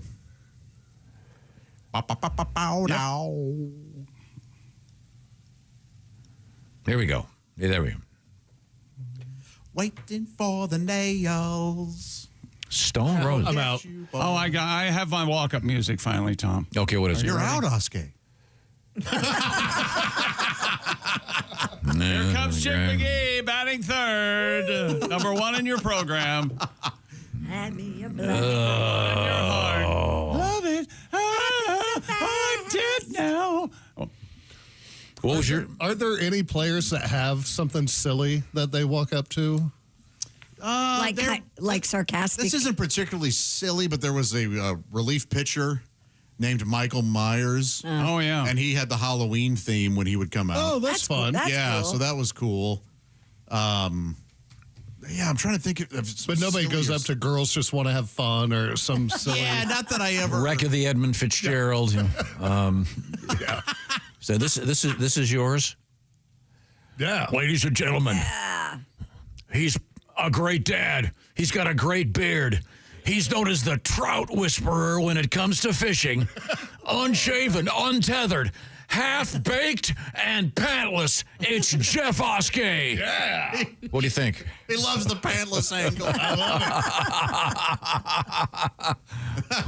We'll think of one for you, Christy. God, boy, I have never thought Katrina about and the that my Waves? entire life. Oh, I love that song. Do you? You do? Walking on Sunshine, at least it has an upbeat. Walking on sunshine. Yeah, but unfortunately, the name Katrina kind of got killed after that. She was one of my best friends in grade school and high school, too. Boy, and She's it was still a Katrina friend, and the but- Waves. Yeah. The How about Klitina? anything from? Well, it could have started with an SH, I guess. We should count our. You're a Deep Purple fan. There's some great Deep Purple. Oh, yes. Space Truckin', that would be good. Okay, well, if you have any suggestions for our walk-up music, by all means, let us know. We remain in the O'Reilly Auto Parts Studios. This is the Bob and Tom Show. Hey, thanks for listening this morning. Got something to say? Send us an email. bobandtom@bobandtom.com.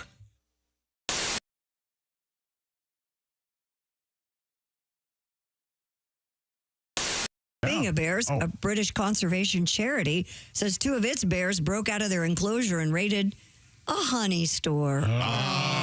Sure. Hey. European brown bears, Mish and Lucy, broke free and made their way to the park's food store, where the pair consumed a week's worth of honey. Oh, yeah, that'd be happier. The park was evacuated while the bears were returned to their enclosure. Well, that's nice to know. And I bet, don't you think they were doing a lot of this? Oh, yeah, a ton of smacking. Oh, yeah. Of course, an investigation is underway to find out how the animals escaped. Mark Haben, Director of Zoological Operations Mark, at you had Wildwood one job. Trust. Come here, Mark. Come here. I can't believe my sister married you. Said emergency procedures went into effect immediately and the public was not in any danger. But you're right. Those bears had to be so happy. Yeah. Yeah. But if they broke into your house, they're going to immediately try to find the pantry, right? They smell the food and they're going to shove it all in. Mm-hmm. Oh, granola bar. Delightful. Oh, I love the honey. A bear in Tom's world would say delightful. Yes. Of course he would. Pecan Sandies. Is that how Paddington spoke? Oh, I love delightful. Mm-hmm. Paddington 2. I still haven't seen Paddington 2. And you're saying I should, the greatest movie ever made. Paddington 2 is great.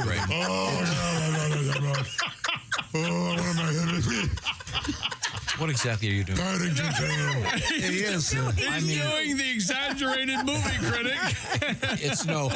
A.K.A. Tom Griswold. I mean, it's no any horror movie. Nightmare on Elm Street 15. I make love to the hole in the DVD. Paddington 2. There are holes in DVDs? Paddington 2.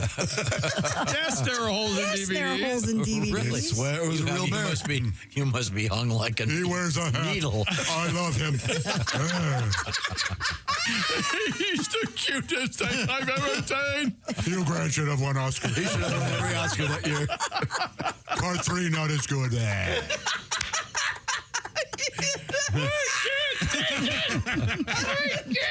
I didn't bring it up.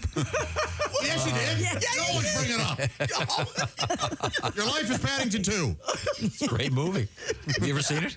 No, I haven't. And You're not allowed to watch I do know that I would love it. You're not allowed to watch it. Why? It might bring too much joy. Speaking of movies. I want your soul to be black and dark. Do you have any interest in going to space? Yeah, so I have a different definition of space, as would be true for all of my colleagues, my astrophysics colleagues. Many people don't realize that the space station, for example, which is anybody's common definition of being in space, if Earth were shrunk to the size of a schoolroom globe, then the space station is orbiting 1 centimeter above the surface. Yeah. And so I'm sorry, I can't think of that as space. Send me somewhere. Moon, Mars, asteroids, beyond. But I don't want to just boldly go where hundreds have gone before. The billionaires who pay to go up in the one where they're in space for like 6 minutes, that seems to me to be a real ripoff. That's not even as high as the 1 centimeter. So the billionaire boys race, the Bezos Branson, you're right. That's what's called suborbital. They go up and then just fall back for 5-6 minutes, and it's the falling part where you're weightless. So that's fun, and you're sort of above the important parts of the atmosphere. So that's fun. Stars will come out in broad daylight because you can't see stars in the daytime because of the scattered blue light from the sun that turns the sky blue. You get above that limit, so that's fun. I have no issues with that. But on this same scale with the schoolroom globe, they go up about the thickness of 2 dimes. And it's costing them several more dimes than that. Remember that guy, that crazy guy, Felix Baumgartner? Remember him? Sure. Who did that edge Hot of air space balloon jump thing? Yeah. For Red Bull? Sure. Okay. How high was he? He was the thickness of 1 dime above Earth's surface. So we, and NASA is complicit in this. We have a very low bar definition of what it means to go into space. Wow. But I'm sorry, I have higher goals than that. Can we get to Mars, though, feasibly? Is that really a realistic thing? Well, so let me just make it clear. Oh, by the way, of the billionaire boys space race, Elon Musk is the only one who actually puts people in orbit. Okay. So he's the full 1 centimeter up, and that's why he can intersect with the space station if he chooses. Unlike the 1950s, where people said, will we ever get to the moon? Do we know how? Is it even possible? That's not the kinds of questions anyone is invoking today about Mars. The questions are not, is it possible? Of course it's possible. We have an SUV-sized rover that took a helicopter to Mars, exploring Mars right now. Getting to Mars, that's not the issue. So the issue is, what's the motivation? And who's going to write the check? That's all it comes down to. It's not any more complicated than that. So you can survive that trip to Mars. A human being can. It's 9 months. Yeah, just get a good Netflix account, good library. Maybe listen to Neil deGrasse Tyson. He's got a couple of podcasts out there. Thank you. Yes, I have a podcast that'll keep you going. There you go. Hello, my name is Alexa. If you have a smart speaker and what to hear, Bob and Tom Radio. Just say, Alexa, play Bob and Tom Radio on TuneIn. Now, you try it. Alexa, play Bob and Tom Radio on TuneIn. That's the first smart thing you've said to me since you took me out of the box.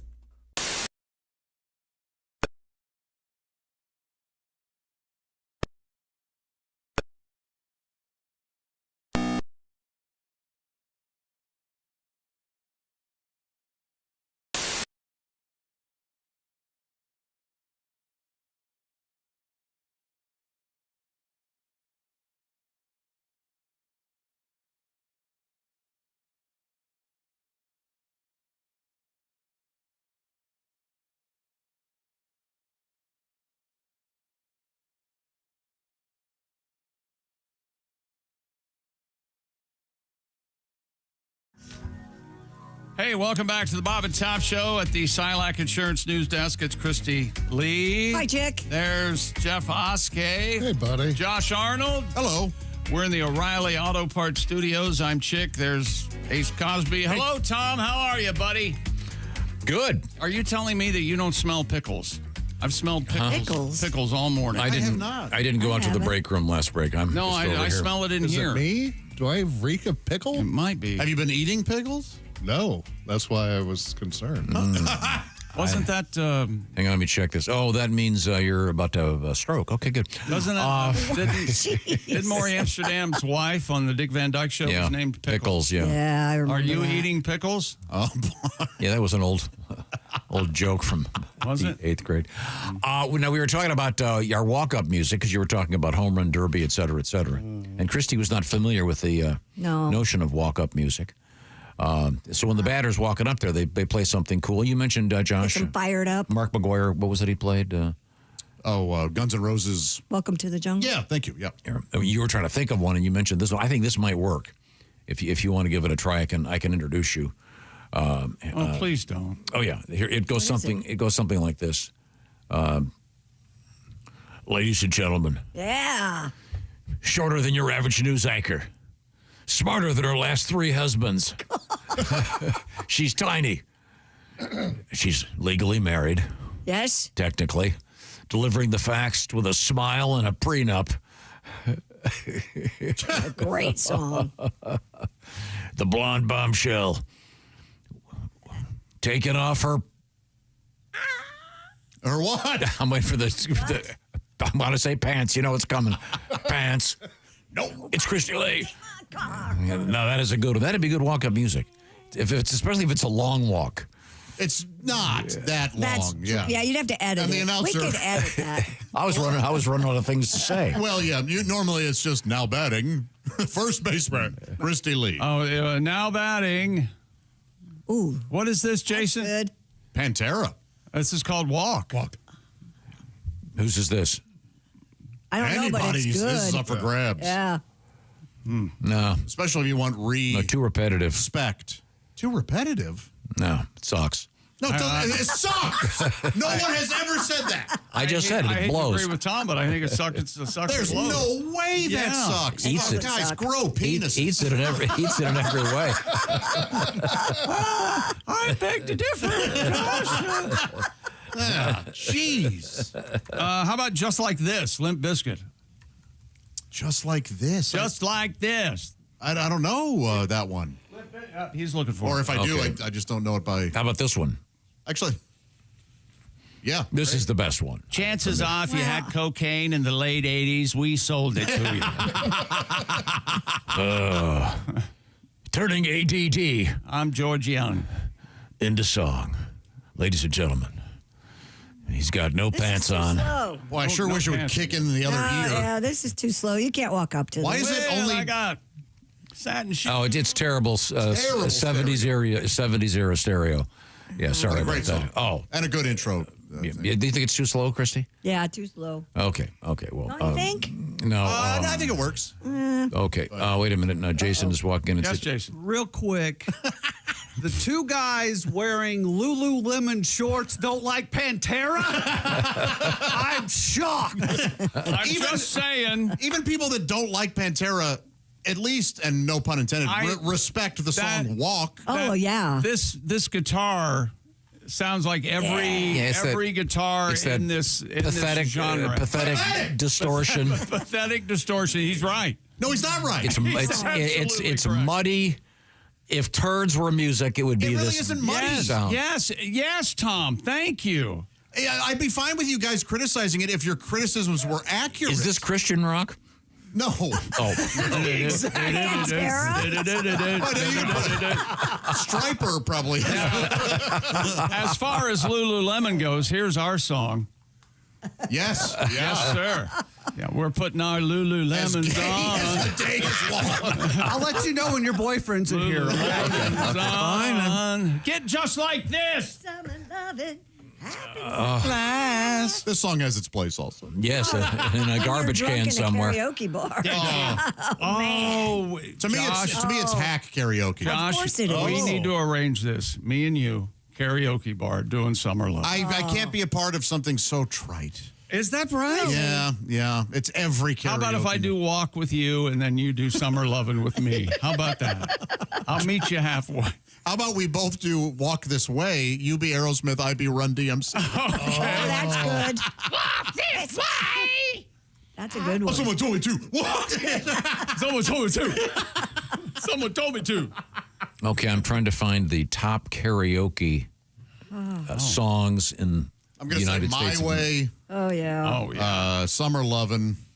Oh. One of the hardest I ever laughed was this guy and girl did an Evanescence song. Oh, that's a hard song to sing, too. They made it look hard. This is it. This is interesting. Number 1 is Bohemian Rhapsody. No, there's no way. You can get 6 people in there. You can. Number 2, Don't Stop Believin' by Journey. That's big. Now this is Sweet Caroline by Neil Diamond. Oh, you love, of course. You love that song. So hack. Oh God. Although, did you see that Neil sang it the other day at a baseball game? Wow. No. Yeah, that was pretty cool. Doesn't he have some health issues? Living on a Prayer by Bon Jovi. Yeah, that's big. Total Eclipse of the Heart by Bonnie Tyler. Mm-hmm. Eclipse of Oh, God. And then Shallow from Lady Gaga and Bradley Cooper. Oh. I've never heard that at a karaoke. But Me either. That was a good song. That was a wasn't great song, but that would be. You got to have a good voice to it? I was do going to that. say, yeah, that's a tough one.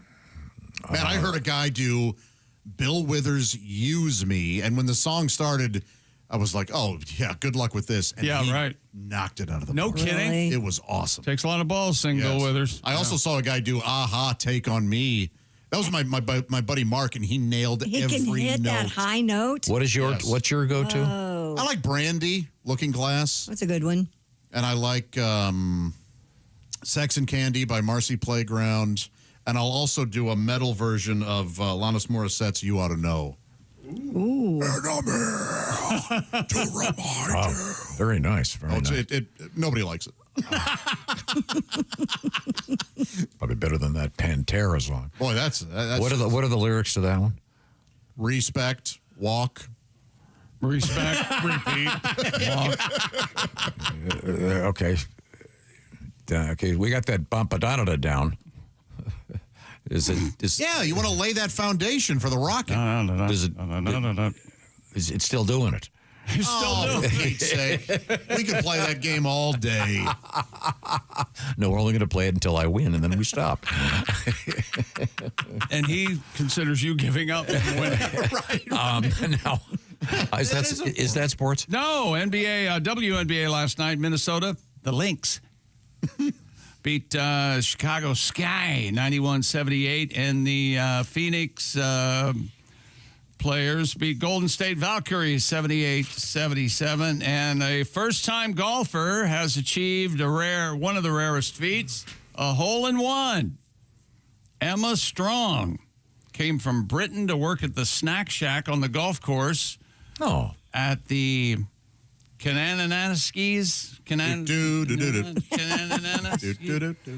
country golf course in the foothills of the Rocky Mountains in Alberta, Canada.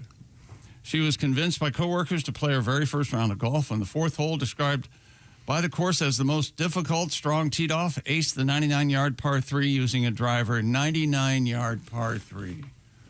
That's a long putt. Yeah, I mean, that's a hole-in-one hole if you've ever... I mean, there are golfers that play their entire career and never get a hole-in-one. This is very true. her first game out. That's great. What do you think's more rare, the hole-in-one or the albatross? That's like 2 on a 5, right? Something, 3. Yeah. They just happened about 3 or 4 weeks ago. And I think it said it was. I'll find it. It was very rare. Okay. Wow! On the pro level. Mm-hmm. The course celebrated the hole-in-one by Strong in a social media post, calling it, quote, one of the unlikeliest holes-in-one in golf history. Well, that seems silly. Well, if you keep reading them, she's now in charge of North Korea.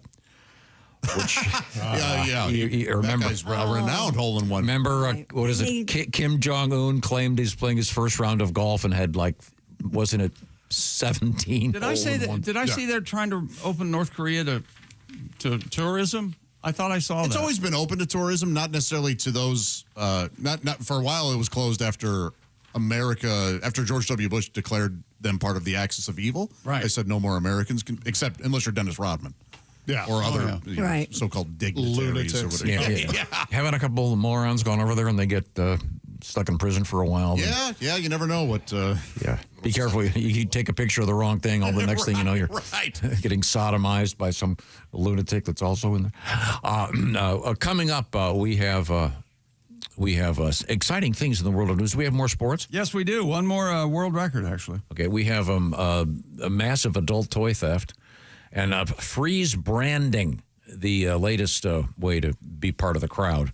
We'll tell you about that. But first, Chick McGee. Simply Safe, the do-it-yourself, design-it-yourself home security system that I trust, and you will too. And it brings you peace of mind. How much would you pay for that big enchilada? Simply Safe is a system that works to prevent a break-in from ever happening in the first place. We use Simply Safe here at the Bob and Tom Show.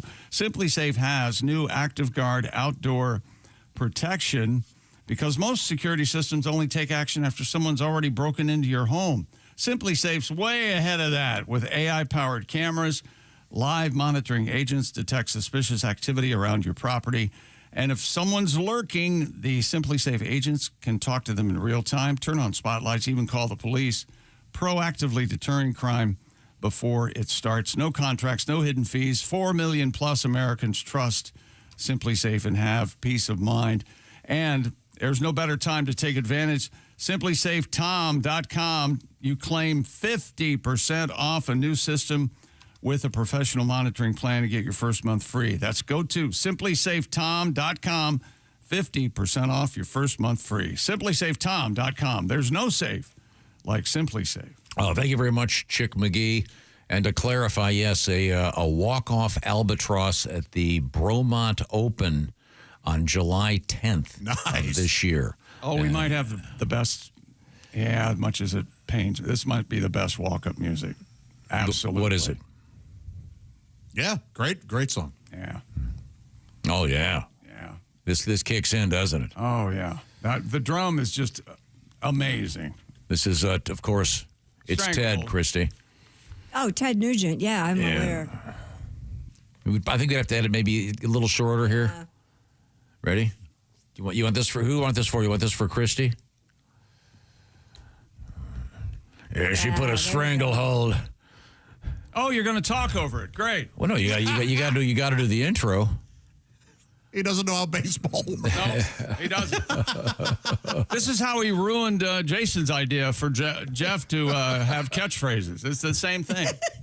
He just hears something and then he interprets it as something else, and it becomes... trods, doesn't he? He does. You put something and it'll trod all over. You know what he has? The large feet of interruption is what he has. He'll clod That hop. is very nice. Just stomping around. Yes. Okay. You clumsy bastard. Clod hopper. He's a clod hopper. Coming up, we have... hillbilly. Coming up, we have adult toy theft, and we have a tremendously stupid world record. I'm really proud of this one. Sir. From the O'Reilly Auto Parts Studios, this is the Bob and Tom Show.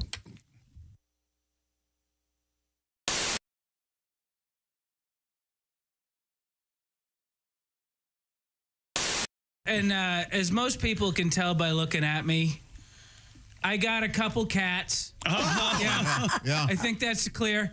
And so here's what happened. There's two cats in the Smith household. And this last Thanksgiving, one of my cats got sick, man. Oh, no. And if you don't have cats, you might be saying, hey, Og, how did you know your cat was sick? Oh, they let you know. They don't suffer in silence, okay? There are basically two levels of cat health. There's perfectly fine, and then there's what the hell is wrong with your cat? And we were at DEF CON 2, right? But it was Thanksgiving, right? So I had to take him to the ghetto vet. Because A, that was the only vet that was open, and B, that's where we live. Right? So I take him to the ghetto vet, and the ghetto vet looks at my cat, and he asked me something no medical professional has ever asked me before. He says, is money an issue?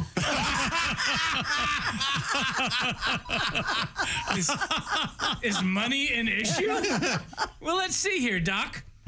I'm parked illegally at the Smart and Final across the street because your only two parking spaces are currently filled with broken refrigerators. So, yeah, I'm going to go ahead and say money is probably an issue today. Is money an issue? I'm at the hospital instead of the pet hospital because the pee has fallen off of your building. I know this because it's still leaning up against the side of the building, a building that, by the way, was clearly a Taco Bell within the last 6 years. So yeah, I'm going to go ahead and say money is probably an issue today. Is money an issue? No, I'm an eccentric billionaire. And what I do for fun is every day I grab a messed up cat and I drive from Malibu to a crappy part of the valley and I find a vet next to a transmission shop and a check cashing place and I play Price is Right with who can keep the cat alive the cheapest. That's who I am. Is money an issue? The cat was free, man. And now you're hitting me on the back end? What kind of Columbia Records crap is that? Because we did it the right way. Because if you want a cat in California, you can't go buy a cat. That's what fascists do. Oh, man. Right. You got to head down to the shelter, baby. Yeah. And you got to hit kitty death row, man. And you got to walk the green mile, the feline mile, man. And you got to look in the hollow eyes of the dam.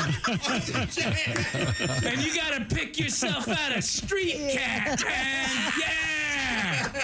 You need a cat that was born behind a dumpster in a driving rainstorm, quickly abandoned by its family that had to fight for every morsel of food it's had up until that very moment. Because who doesn't want a house pet with severe PTSD for the first couple of years of owning it?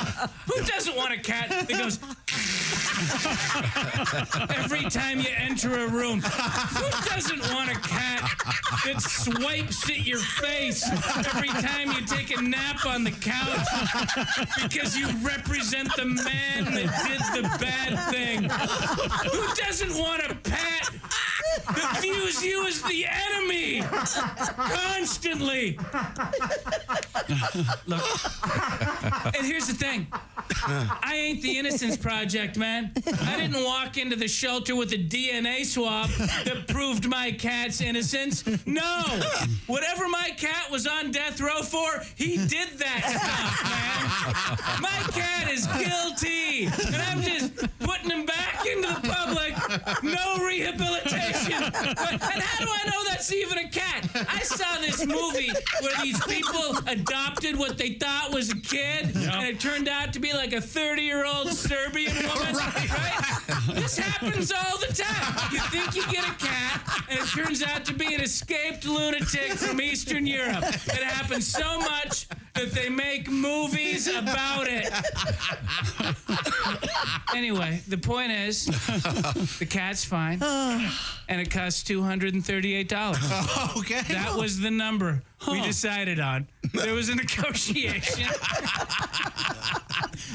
You got a flight. Yeah, I think so too. I think 238 is a steal. Yeah, they're pretty good. Yeah. When you become a Bob and Tom VIP member, you get more and less. Wait, what? Which one is it? More or less? It's both. VIP members get more stuff to hear and less commercials not to hear. So Bob and Tom VIP is a good deal? Yeah, more or less. So how about giving Bob and Tom VIP a try? Get the link at bobandtom.com.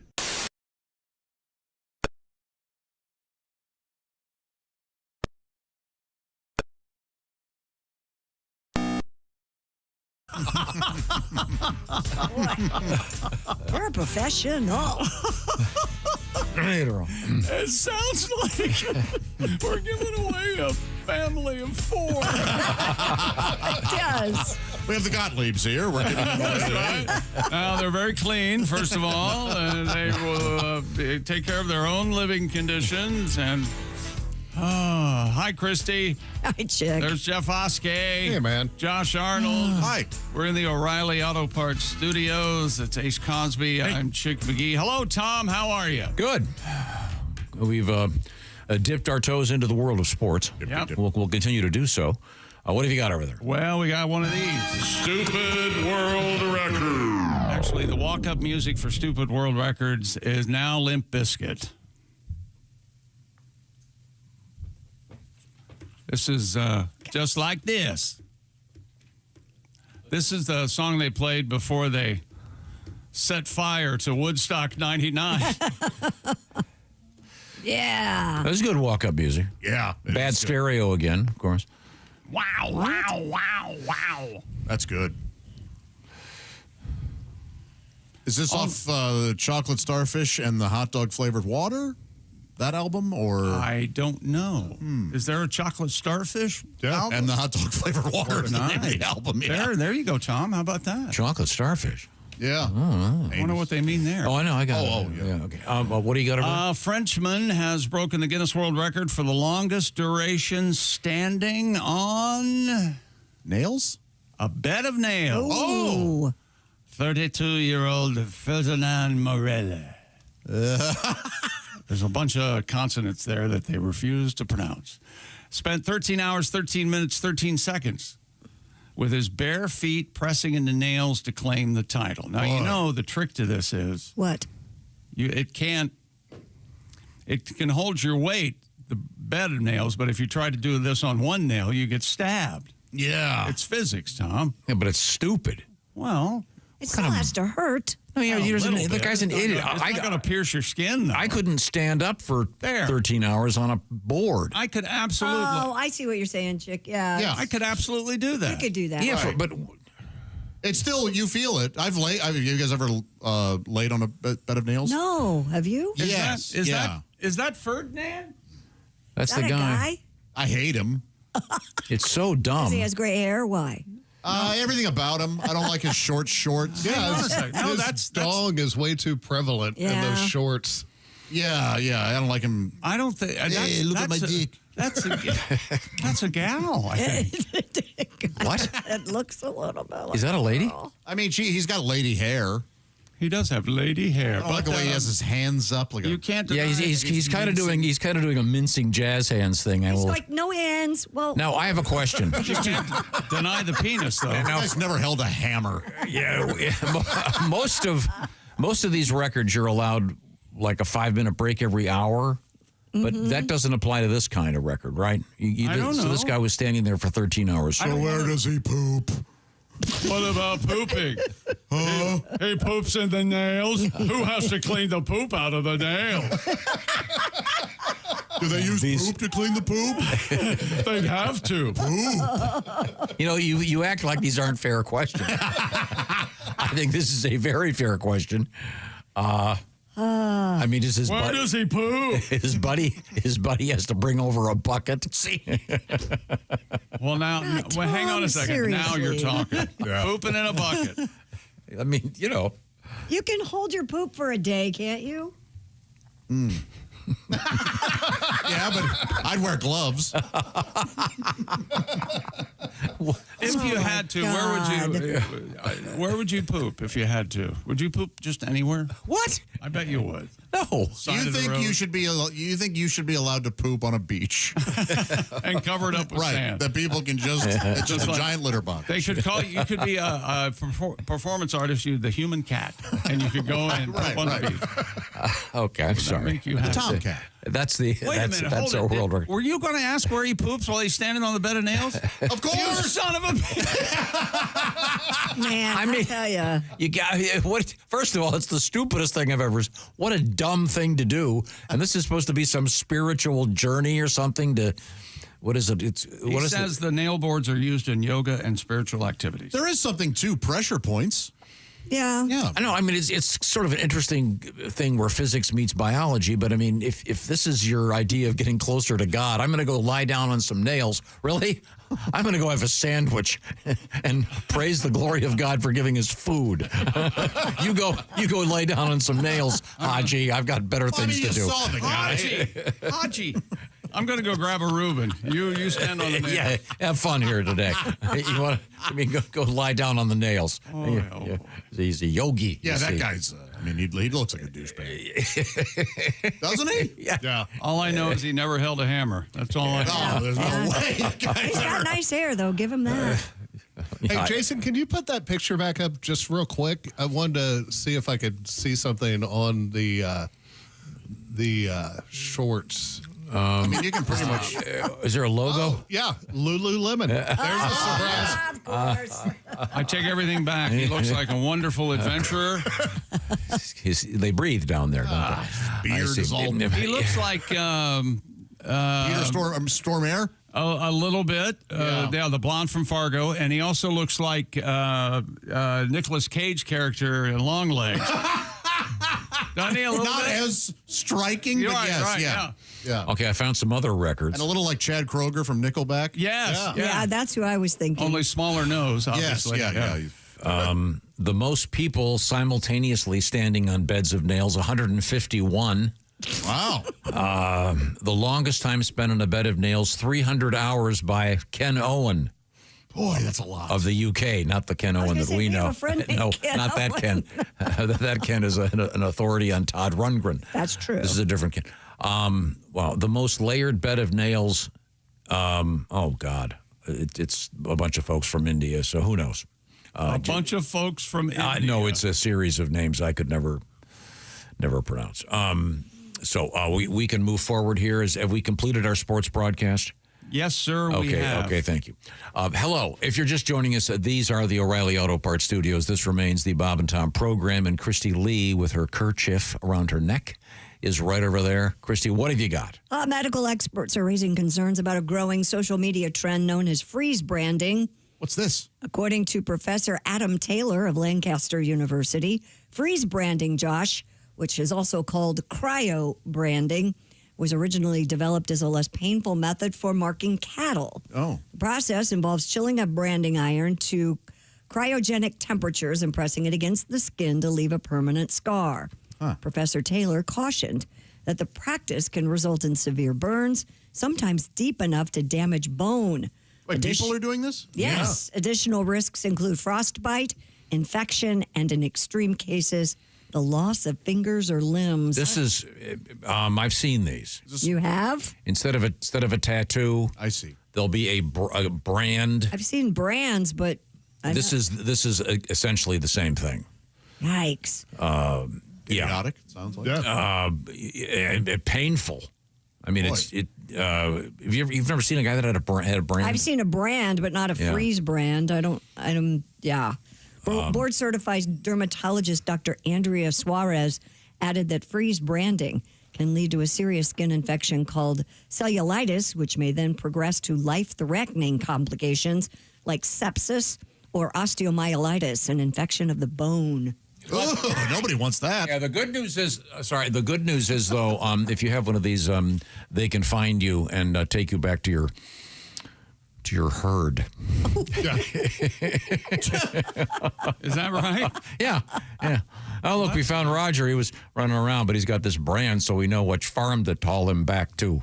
Would you rather be freeze branded or hot branded? Freeze.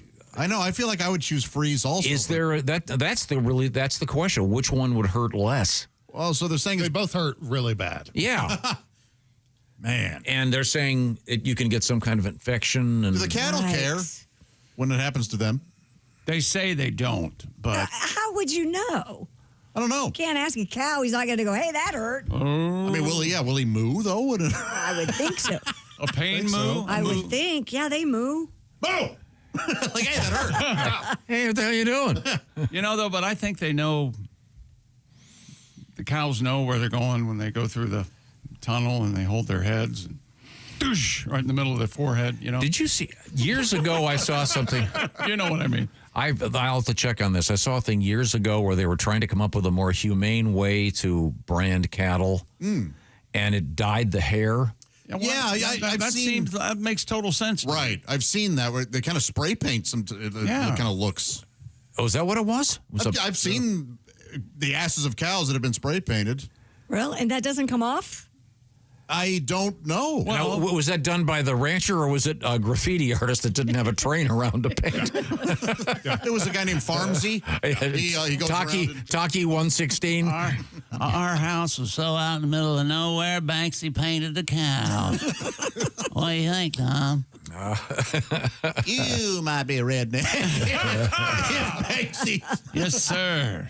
Wow. If anybody out there has had this done, I'd like to hear from you. See, really? Yeah, let's see what. If it I don't think I'd want to brand a cow. I don't think I could do that. No, I think I could do that. Man, remember? I remember. Remember the steak brands that Christie got for us? Yep. Did you ever use them? No. No. Yeah, Jeffrey, I'll explain. They were. I broke them and laughed. They were. How would you describe? They were like metal sticks with your name at the end in metal. So you'd heat them up, and when you cooked a steak, you'd go. Cool. So you'd have your name right there on your steak. He could have said personalized branders. Yeah, I'm going to get you one because you. I think that would not have been clear to anyone. I like it. Now, what are you talking about steak? You lost me there. What's a steak? Like the things you put tents in the ground with? Yeah. Huh? I'm really confused. The thing that I'll mark your grave with, so I'll know where. I'll know where to go crap. Where the crap steaks? Right in the middle of the T-bone and the ribeyes, where I go. Wow, that was. So you're not pissing on my grave? No. Straight up. No. What steak is it that it's the sirloin and the fillet all together? Porterhouse. That's a porterhouse? No, you ever had a porterhouse? No, it's the furloin. Oh. The furloin. Use your brain. Come on. I still say I don't understand what prime rib is. You go to a restaurant. Delicious. Order prime rib. I know. Wonderful. If I go to the grocery store and get the meat guy, give me a prime rib. They will, but it's a big hunk of meat. I don't know what he like a he roast. Log. Doesn't it look like a roast almost? He looks at me like he hates me. It can be thick or thin, depending on how you want it. You can cut it, right? Yeah. It's just delicious. Let's face it. Unsuccessful. Now, coming up, what have you got over there, Christy Lee? Coming up, the Cinderella rule. I don't know if you guys have heard about that. I know it's one of these new. They keep inventing all this crap that you have to know. Cinderella. It doesn't involve. Cinderella. It sounds like kind of. Not involve pumpkins and mice. Sounds like a shoe fetish thing. Have you ever seen Cinderella with Jerry Lewis? Oh, amazing, wonderful, as funny as movies get. Yeah. Some say a rare misstep, but I say no. No, I say no. It's all there, man. Cinderella? Yes. Oh boy. It's very good. The Bell Boy. I love the Bell Boy. That might be my favorite. Amazing. When he sets up the chairs. Oh, go watch these. Yeah, okay. Right now, listen to us for Jerry Lewis is out there. Jerry Lewis is out there to be watched. Rent it right now. The Bob and Tom Show is sponsored by BetterHelp. BetterHelp is all about accessing therapy. And it's a relatively new idea. It's been around for a while, and so much so that 5 million people are being served by BetterHelp by some 30,000 therapists. What it's all about is access to therapy, because the therapy is done online. So let's just say you've got some stress at work, or maybe stress in your love life, or stress in your family life. Perhaps therapy could be helpful for you. If you've been thinking about it, this is a much easier way to access that therapy, because the therapy is done online, so you can do it at your convenience, where you want to do it. So you just do it with your phone or your laptop or whatever you got, so that you can get hooked up by going to BetterHelp.com. I recommend going to BetterHelp.com/BT Show, because that will knock 10% off your first month. By the way, BetterHelp has an App Store rating of 4.9 out of 5 from nearly 2 million reviews. That's just outstanding. So find out why people like this if you've been thinking about therapy. And one of the hurdles of therapy for some is going across town, being in an office with someone you don't know for the first time, and it's very awkward. By the way, you can switch therapists with BetterHelp anytime. No additional fees are involved. And they have therapists with a wide variety of let's just say fields of expertise. So if you want to talk about something with some talk therapy, go for it. Unwind from maybe that work stress or whatever it is on your mind. Bob and Tom Show listeners, once again, 10% off your first month at BetterHelp.com/BT Show. That's BetterHelp, H-E-L-P-E, BetterHelp.com/BT Show. We are in the O'Reilly Auto Parts Studios. This is the Bob and Tom Show. Hey, thanks for listening to the Bob and Tom Show this morning. Get a look at today's show on our YouTube channel. Are you kidding?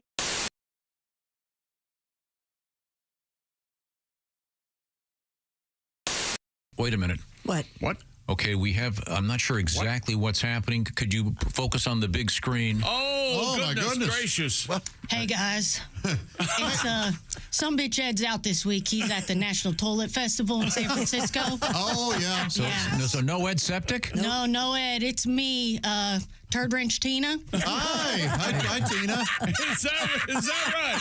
Yeah. He's out there in San Francisco for the Toilet Festival. Did you guys know that's where the Golden Gate Bridge is? No. I think it's the Golden Gate. Oh, my bad. Yeah, okay. If you didn't know, Ed is my stepbrother once removed. And the once removed part comes from the time that Meemaw found us behind the shed and had to get the hose out to separate us. I see. Yeah, that was the last time we played Pipes and Drains again. Oh, I bet, yeah. It was the last time I played with pipes at all. Turns out that the flapper valve is more my speed. Oh, really? Who knew? Yeah. So basically, unlike that sumbitch Ed, I'm going to fix your pipes and bang your wife. A small upcharge. I'll send you one of those cell phone videos when I get on back up to the shop. Oh, how nice. That's All right. exciting. I'm going to let you guys get back to it. Thanks, Tina. Thank you. Turd Wrench Tina. Turd Wrench Tina. Wow. All right. How about that? Good to know. Does your new wife cook? Internet cooking chef.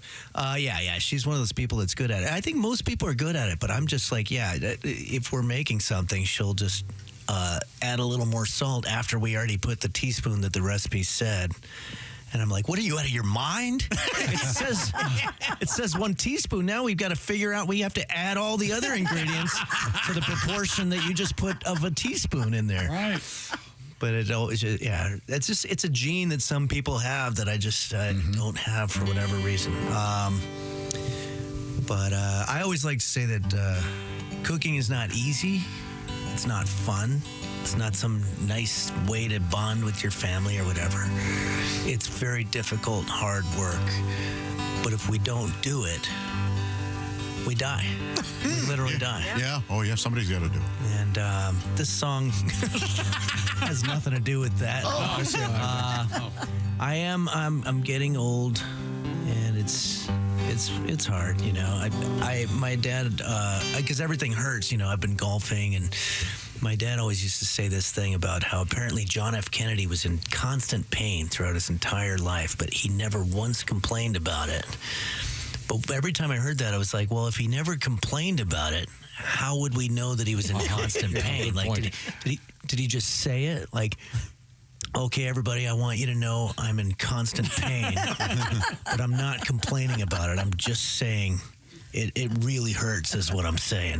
But I don't know how that works. But so this song, many years ago, I wrote this song. I was in my 8th year of community college out there in Pasadena, California, studying who knows what, you know, general education or whatever. And I wrote this song for the girl that I fell in love with there. She was, it's funny, she didn't speak a word of English, and I didn't speak whatever language she spoke or whatever. But it was just a tremendous relationship. And I remember writing her this love song on her 57th birthday.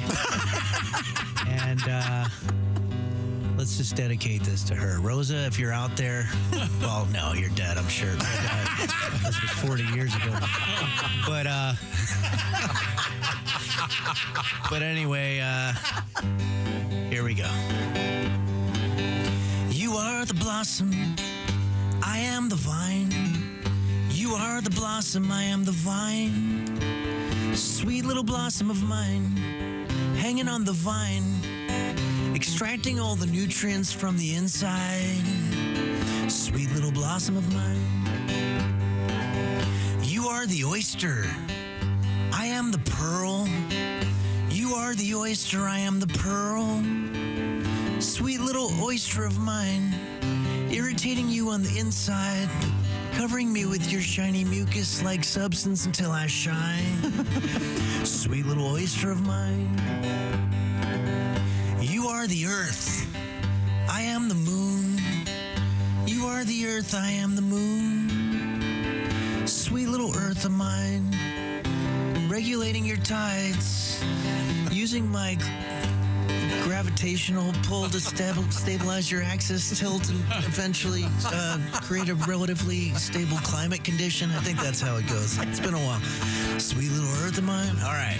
Now it really picks up. I want everybody to sing along with me. Okay. I am the host organism. You are the unicellular dinoflagellate algae. I am the host organism. You are the unicellular dinoflagellate algae. People are singing in their cars. I know. Sweet little unicellular dinoflagellate algae of mine. Letting me use your chloroplast that I can photosynthesize. Providing me with carbon in exchange from the nutrients you obtain from my catabolic pathways. Sweet little unicellular dinoflagellate algae of mine.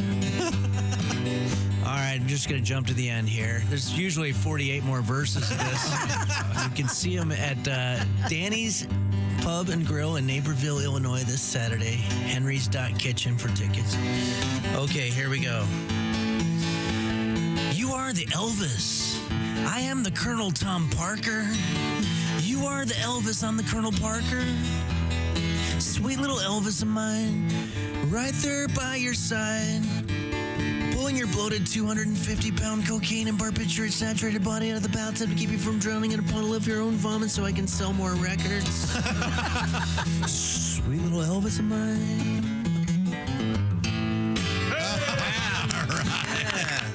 Henry has left the building. It was like a science lesson there for a second. Yeah, it was. Flatulent something.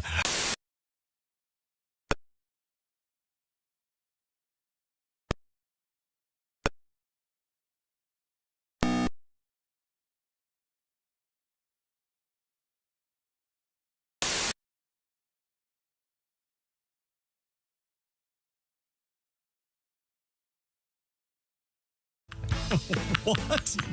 Welcome back to the Bob and Tom Show. I know where all the bodies are buried. We're at the O'Reilly Auto Parts Studios. Think O'Reilly for all your car care needs. Get the parts and service you need fast from the professional parts people at O'Reilly Auto Parts. Hello, Tom. Hello, Chick McGee. Yes, sir. Enjoyed that sports broadcast this morning. Thank you very much. Very nice. Tom, have you ever looked somebody in the face and said, "You're fired"? No, I have not. I've done No, he has people for that. There's got to be. You know, I had to do that one time. I was, for a brief shining moment, I was in charge of people and budgets and the whole thing. Where was this? Springfield, Ohio. And you were like the program director? Yeah. And I go, we're just going to have to let you go. And he understood and was really nice. Yeah. But I don't want to ever be in that position. But I didn't have to fire him. The owner didn't like him, is why I had to let him go. Yeah. But I like the idea of a boss who doesn't mind that you're fired. Yeah, you're fired. I have a girlfriend like that. You're fired. She does that. I'm sorry, but You're out. I've fired like 50 people. In what? When I was a kitchen manager at a bar. No kidding? Oh, yeah. We would have people just show up just drunk out of their minds. Oh, man. I actually... I'll say it. I fired my daughter's dad.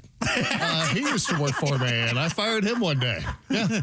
Wow. Go home. That had Thanks to be for coming in. Wait a minute. Hang on a second. Your daughter's dad. Their dad Wouldn't that be used you? to work for me. Well, he's my stepdaughters. Oh, okay. Clarify. Sorry. I mean, you're right. I'm sorry. My stepdaughters' We dad call them bonus daughters. used to We don't be call an them steps. Okay, my bonus daughters. There you Their go. dad used to be my employee. And, I don't think that bonus thing's going to catch up. This was before I was with their mom. And Oh, so you knew him first before you knew her? I knew both of them together. I'm really confused. Worked together. They worked together as a couple. Oskar, were you bird dogging his woman? Sounds like you were bird dogging her. Were I you don't know bird what that dogging? means, but maybe. I don't know. You were, weren't you? Yeah. I don't know what it means. I'm completely lost. Well, sometimes you just have to listen. Yeah. Well, what do you think it is?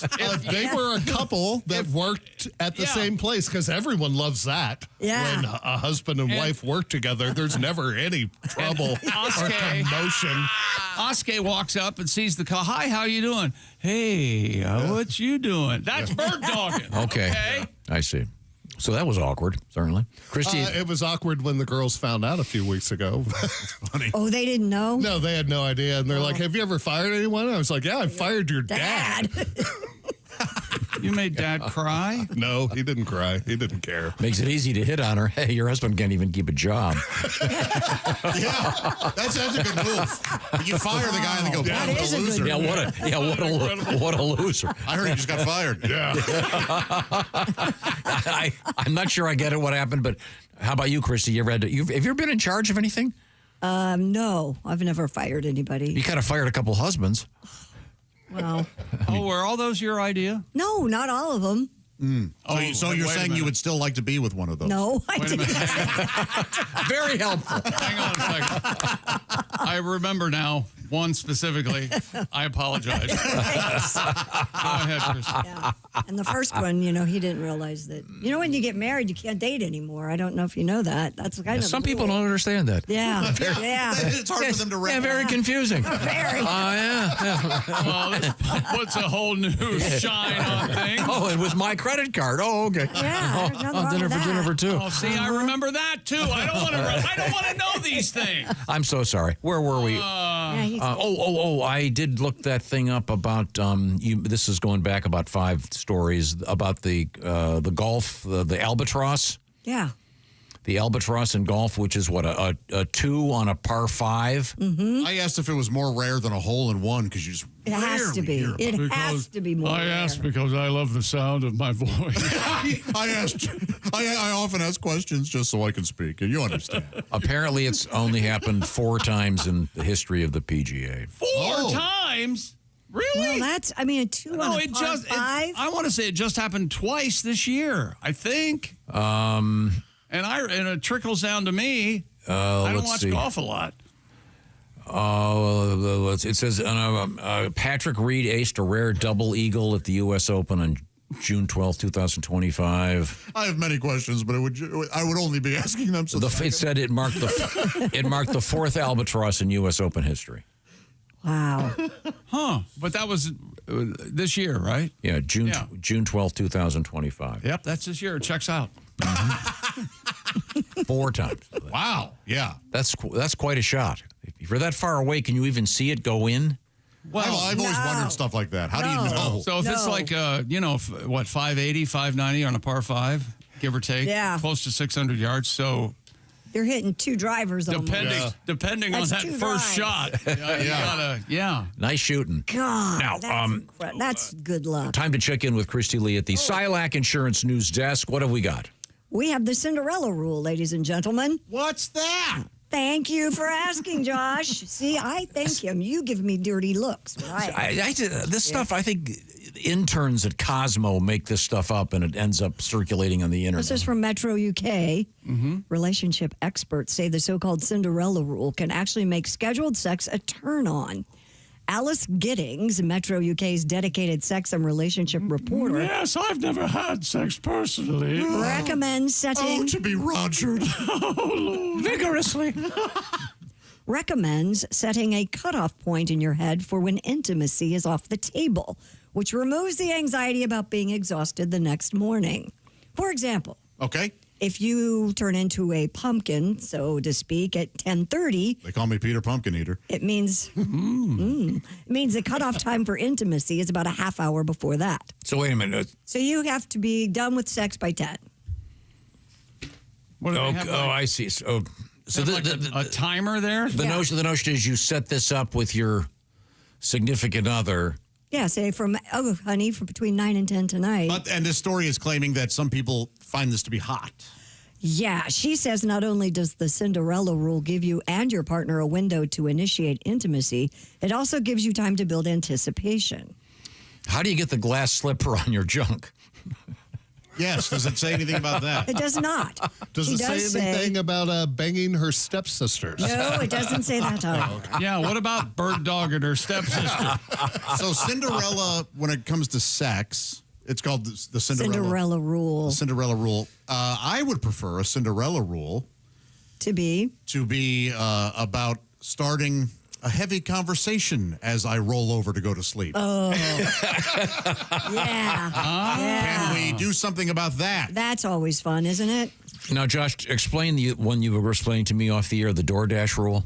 The DoorDash rule is when you order DoorDash, right? It says it'll be there in 38 minutes. You got to knock it off. You got to try to beat the band. Oh, yeah. right, okay. Yeah. Which for you is difficult because of the SSRI I'm on. Serotonin enhancement thing you take. So you set a timer for yourself, or the food sits on the porch. You tell the DoorDash guy, take your time. I got to get this thing up and running. Have I ever let food sit on the porch because I knew I was only 2 or 3 minutes away? Read the book. That's right.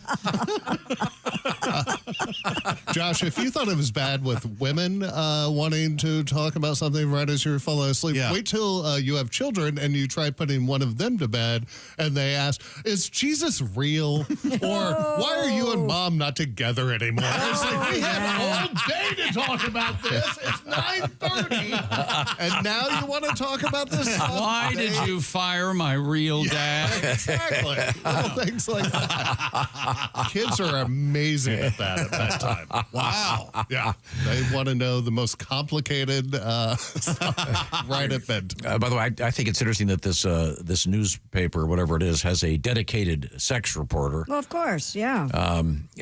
This seems gives you some ways. Bradshaw? Yes, exactly. Totally fake. Hi, Josh Arnold, Los Angeles Times sex editor. Can I ask you a couple of questions? How are you? You like to do it? You do? All right. Ms. Giddings has some ways you can get in the mood, maybe. All right. Scheduling connection time that focuses on building desire. Oh, not the puzzle connection. No, not that. Porn dosing. Have you ever heard this? What? Oh, is this to watch porn to get you in the mood? Listening to audio porn in short bursts throughout the week for a pleasure boost. What am I, Stevie Wonder? Why do I have to listen to audio porn? Why is it audio porn? That's a great question. Is there special porn just for the blind? Yes. Yeah. We've There's a whole website for it. In fact, we've heard tapes. Yeah. Yeah, remember we had... So it's a little more descriptive than your average. So there's more than just grunting. But it's not really sexy. No, it's very. In fact, heard sometimes her. The lady was reading it like she was bored out of No, but it. she sounded like the narrator from Autopsy. Yes. Yeah. Is it so? It's an authoritative voice going. Oh, you Yes. He does this. She does that. Yeah. And in fact, it's like there was some judgment to her outfit, if I remember correctly. It was like Wearing that dress. yeah, casually. Yes. Yeah, I remember. A business casually dressed woman enters Right. a room. I remember. So Autopsy woman. Jason's telling you, I think that we have something. Oh, we do? Marlene Sanders is one of my voice heroes. Okay. Well, we have. Wait a minute. I got to find it. When we come back, how about that? We'll touch base with this when we return. We're going to have porn when we come back? Apparently, yeah. We are in the O'Reilly Auto Parts studios. This is the Bob and Tom Show. Add to or continue the conversation. Check out the Bob and Tom Show on Facebook. Get the link at bobandtom.com. This is the Bob and Tom Show.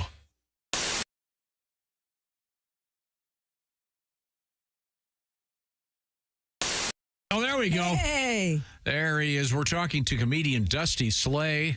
And Dusty, I recognize you right away. You got a full beard, though. The stash is your trademark. You got the you're going kind of for the Jesus if he had glasses and a cap on look. Well, I can't be rolling around out here beardless. I don't need people seeing this chin, you know?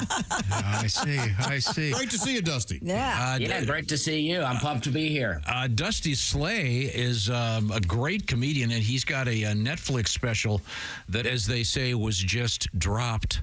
I'll speak English. It was just released. Yes. You can see Workin' Man, which got us talking about the band Rush, Dusty, when we heard the phrase Workin' Man. Well, I'm a little bit of a fan, and someone said that I might get a call from them about some copyright thing with the name, and I said, I'd love to talk to them.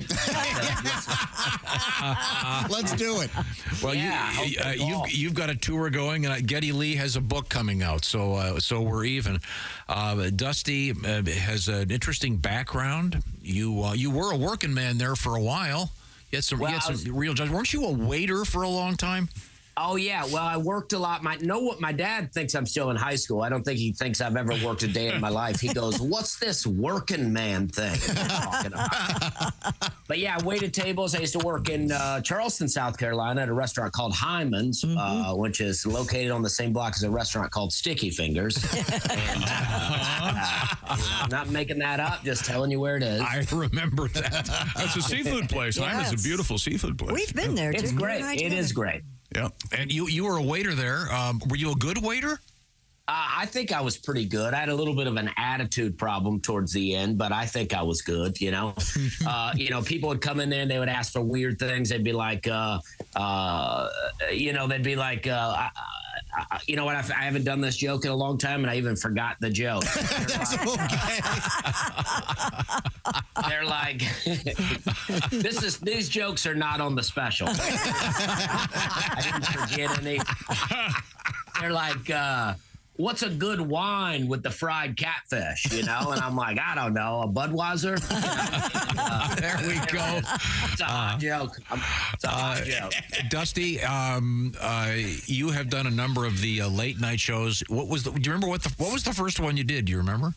Very first late night, I did Jimmy Kimmel, and I never tell people to go watch that one. I feel like that one was not that good. The jokes are great, but I don't know how to prepare for a late night at that point. But my first Tonight Show, very good.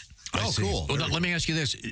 Since you've said that the Kimmel event did not go well, why don't you share? What was the first joke you did on it? Do you remember? Well, I did a joke, trailer park joke. I said, I grew up in a trailer park. We had a lot of fun, but I'm not sure why they call it a park. You know, there were no rides in there, no water slides. We had like an occasional slip and slide or like an old tarp with some Dawn dish detergent. We put our slip and slide over a tree root one time because we was going to jump it. And that's not how that works at all. I like that very much. I hit that tree root. I just got up and got a job, you know? I'm so sorry. Wow. Hello, Bob and Tom Show. Bob and Tom, it's Kenny Tarmac. Kenny. Hey, Shooter, we just landed. Where are you? I'm in ATL, just got in from FAT through MCO. Nothing like a red eye out of Fresno to start a Friday. Wow. I know. Hey, Chick, I was going to update you on my fantasy league. Okay, go, man. You won't believe who I got going this week. Damn, hang on a second, guys. Oh, okay. It's my sister buzzing in on my burner Bluetooth. You've reached the voicemail of Kenneth Tarmac. If this is his burnout sister asking to borrow money she'll never repay him, press 1. Just kidding, sis. What's up, Jinbo? Really? Well, I'm sorry, but well, to be honest, I never liked that damn dog. No, when he humped my J. Crew khakis at Thanksgiving, remember? Well, what does the vet say? Oh, my gosh. $6 grand? I'm just saying this dog is just like your Civic. You're upside down in it. You're breaking up. Move closer to a window. How many bras did he eat? Well, Mom told you about smoking your jazz cabbage in that tiny apartment. Sounds like oh, boy. Yeah, well, apparently I should become a vet because that's almost more than I make off commission as a Region 4 sales rep at Smear Corps. No, I'm not bragging. I'm just saying I'm not the one who got divorced, kept the dog, and then got fired from Quiznos. I don't know, your dog's too ugly for a GoFundMe. Well, and not to mention, just think about the pitch. Please help save a dog named Keno. Yeah, those are good odds. You know? No, next dog at least go with blackjack or craps. Hang on, Skyhag's coming over. We've already landed. What? It doesn't matter what position my tray table is in. I'm running numbers. Oh, ma'am, are you familiar with the McCurdy Award? I know you're doing your job, but unless you also happen to be a vet or can Venmo 6 G's to my stupid sister, get the hell out of my personal workspace. By the time we're about to have a Code 7, I'll call you for Phoenix. Boy, he has a lot going on, doesn't he? Oh, man. You know, one expression that I can't stand, and I don't know why we put up with it so much, is when people say no offense. Mm-hmm. Because literally 100% of the time they're about to insult you right after they say there's never a time when it's not. And so I was, hanging out with my lady, and I got my hair dyed, and this particular dye that I used, I didn't think it looked any good. It looked unnatural, and I remember telling her, I don't know, I feel like it looks like I'm wearing a wig or something. And she goes, well, no offense, but why would anybody ever buy a wig that looks like that? And I was like, oh, yeah, no, none taken. Why would I be offended to think that nobody wants the hair that I have on my head? But, and then the other one, we went to a family reunion, and I remember on the drive back, I was like, I don't know if my brother's kids like me very much. Welcome back to the Bob and Tom Show. Christie Lee at the Silac Insurance News Desk. Hi. There's Jeff Hoskey. Yep.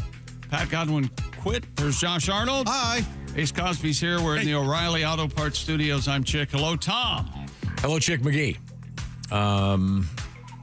We failed again today to do something important. What was that? So tomorrow we'll have a special feature, Yesterday in History. Ah. Okay. Yesterday in History. Yeah. Okay. Sorry. My fault. So we can't It's really do it. not your fault. A good producer would come in and remind you to do it. We can't do it right now. But what we can do, I asked the following question. Christie had a really dumb article about something called the Cinderella rule. I don't know why you dig this crap up. And why was it the Cinderella rule? What was it? It's something about you have to be done with intimate activity by a certain time. In other words, So that you would you- say to your significant other, if we don't do it by 10:30, it's off Right. the I table. have to go to bed. I have to be in bed. There's It no makes one- sense. Really? Yeah, it does. I mean, if you're scheduling something, this seems ridiculous to me. I know that the idea of intimacy is spontaneity and stuff like that, but sometimes, I mean, people are busy. Yeah, they have kids and bedtimes and they're too busy for it. Yeah. Right. If you got to plan it, go ahead and plan it. But that led to a discussion about sex. One of those. What's Sweet. I'm sorry. What's her name? She's a sexologist or a sexographer or whatever. Jenna Jameson. And she recommended, what was it? Listening to porno.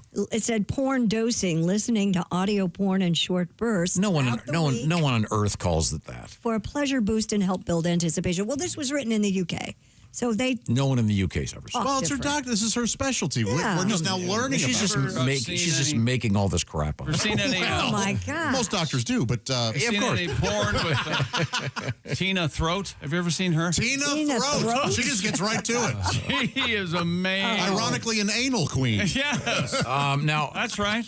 So this led to a discussion of is there pornography for the blind, and we actually have. This is not fake. This is. I found this uncomfortable when we played it, and I think I will find it that way again. And so apparently this is a narrator, I gather, discussing what's happening in is this person is watching an actual pornographic film? Is that the deal? Right. Exactly. Here we go. A white woman in a cheap-looking red power suit sits next to a tall, lanky, white, middle-aged man with brown hair, a white shirt, gray suit, and a red striped tie. Cut to a side shot inside the cab, and a girl gets in, black hair, lots of makeup, and squeezing a nice, curvy figure into a tight blue dress. She is very what are you going to do? It's what do you mean? You're going to leave us hanging? Yeah.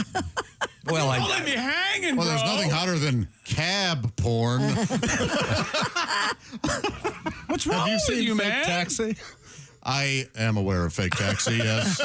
What's Fake Taxi? I've never actually clipped on it, but I have. I'm What is assuming it? it's Wait a minute. It's a cabbie in the UK Right. who picks up ladies. And while he's driving them to their location, he starts flirting with them, and then they invite him into the back seat, so he has to pull over on the side of the road and service the ladies. I see. Yes. They are just. Is this actually filmed in a taxi cab? Yes. Does he keep the meter running? Yeah. Yeah, it's filmed inside an actual or fake Like one of taxi those cab. great London taxis or whatever. Exactly. Oh wow. They still have those. I was pleased. Yeah, I hope they never go away. But the theory is these are just random ladies no way. waiting, catching a I don't cab. like British porn. They throw words like spunk around a lot. I have spunk in my hair. Yeah, give me all your spunk. Really? Thanks. I don't want to hear thanks. The only F you want is rhymes with a Latin. Okay, I'm sorry. Christy Lee's right over there. I can see her. She is. Thanks for the spunk. At her post. Well, if the Cinderella rule doesn't work, maybe a sleep divorce could help in your relationship. I'm interested to hear what this is. Chick and I differ on this. Sleeping in separate beds. Could it actually bring couples closer together? Chick, you wanna weigh in? No. Experts say I think it can. We don't, but I think it could. I think it absolutely can. I think it absolutely can. Well, I think if the man who's never been in any sort of relationship. I've had long relationships. I have. Have you lived with someone? Yes. Oh, that's Have right. you been did. legally entangled? No. Bogus. But didn't your sleep divorce start because there were problems? There were other women, yes. So what I'm saying is this is a sleep divorce where there are no other problems. They are it started out with no other problems. Oh, I got you. You're exactly right. Okay. Experts say a so-called sleep divorce where couples sleep apart may improve rest and relationship satisfaction. Dr. Alex Mellor explains that mismatched sleep schedules, snoring, temperature differences, or restless legs can leave both partners sleep deprived. Yes. Now, let's just stop right there. This isn't a big issue with me. Kelly likes to keep the room at a level where you could store meat. Yeah. It's freezing. I love it that in our bedroom. Yeah. Well, she's planning ahead. I mean, at some point, she's going to have to call paramedics. She's gonna have to identify the body. And they don't keep it very warm in the morning. If I go in my sleep, does rigor mortis set in slower in a cold room? Did you say if? But no, that isn't a big deal for me. But I was certainly, if she were not there, I would crank up the thermostat to something in the, I don't know, over 50 degrees Fahrenheit area. I think studies have shown the colder it is, the better you sleep. When she was in college, she slept in the cold air dorm. Yeah, the cold air dorm. Mm-hmm. So she's really used to that. But I mean, if you've got a really bad snorer, or what is that thing that Godwin has? Where you night farts? Sleep apnea. Sleep apnea. If you're on a CPAP yeah, he's got that machine that's going to habitual liar. Rat-a-tat-a, rat-a-tat-a, rat-a-tat-a, rat-a-tat-a. Yeah, no. It's pocket. Oh, pocket. Yeah, studies show when one person has a sleep disorder, their partner's rest often suffers too, leading to tensions during waking hours. While sleeping separately can feel lonely or reduce physical intimacy, many couples report better energy, fewer arguments, and even improved closeness after better rest. Yes. Yeah. And I would say separate bathrooms. And as well. we have that. And I'm not talking a Jack and Jill situation. No, that is a bigger deal. We have separate floors with the bathroom. Even His better. is one What? floor. Yes. He has to go up the stairs? No, he goes down the stairs. He's got a basement bathroom. And a closet and a bathroom. And hey, Tom, this is Andy. Hey, Andy, how's it going? I swear to God. Yes. You queer this deal for me.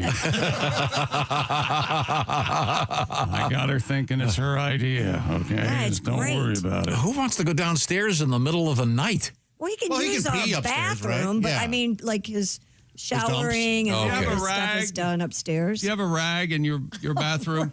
What? A rag? You know, for after. What? Oh, my God. You know, to clean up. You know something? Every once in a while, I wonder why on earth he's here, and then I realize he shouldn't Clean be. up the spunk. All you right. know. What? You need a rag, I Tom. offer a nice Christy, warm towel. I'll talk to you because I just Yes. remembered another thing we had. Thanks for the spunk. Do you remember this? Anyone remember this one? The Scandinavian sleep method, No, what's that?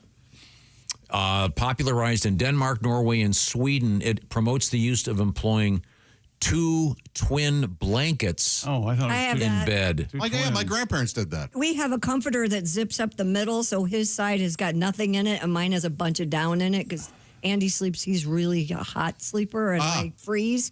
So we have that. I'm a It hot zips. sleeper. So, Josh, in other words, you're in the same bed, but you have your own space. Sure. So you could have your little Star Wars blankie, and your and your lady friend could have.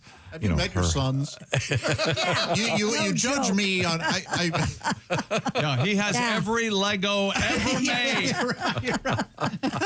Yeah, Sam's a walking toy store. I just got the latest 9S4/J. I would never have something so dorky as a Star Wars blanket. I have my Chucky blanket.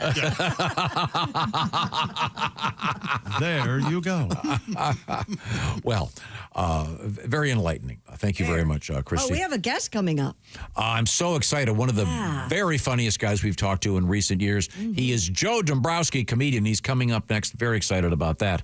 Right now, I want to remind you, when you listen to Joe, he's going to sound a lot better if you got those Raycon earbuds in your ears. You're right, Tom. Raycon's latest model, they sound better than ever. You say, how's that possible? Well, I don't know, but they did it. And Raycon also features a 32-hour battery life, multi-point connectivity. Yes, you can pair two devices at once, and Raycon has a quick charge function. Just 10 minutes of charging yields 90 minutes of battery. And Raycons also come with active noise cancellation. Now, these features most often not found in an earbud at this price point, but Raycons has got them. And they start at just about half the price of other premium audio brands. And Raycon's available in a variety, a rainbow of vibrant colors. Forest green, cool mint, deep red, blush violet, royal blue. And Raycon also has a 30-day happiness guarantee return policy. Go to buyraycon.com/Tom and get 15% off Raycon's best-selling everyday earbuds. Raycon, 15% off their best-selling everyday earbuds. Just go to buyraycon.com/Tom. That's buyraycon.com/Tom. Coming up, comedian Joe Dumbrowski. We are in the O'Reilly Auto Parts Studios. This is the Bob and Tom Show.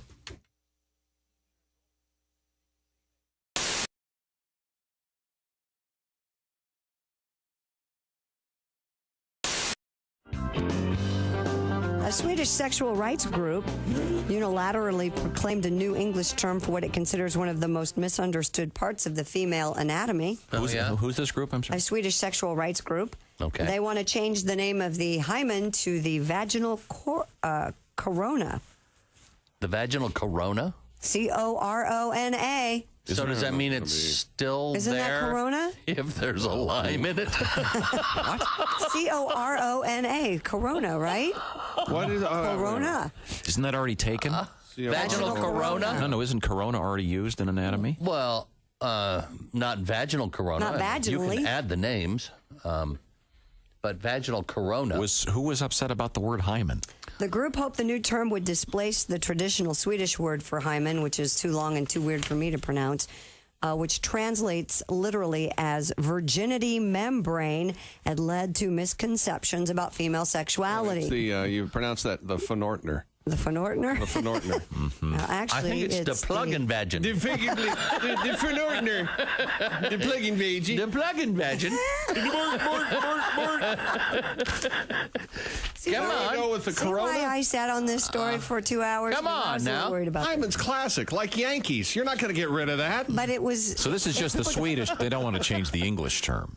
They just want to go. This is just for the Swedish language. So I see. The Swedish. Are changing. Because of the guilt associated with. So it would be as if it breaks before you actually have sex. So in case you. What's the loose translation? Corona has burst. Yeah.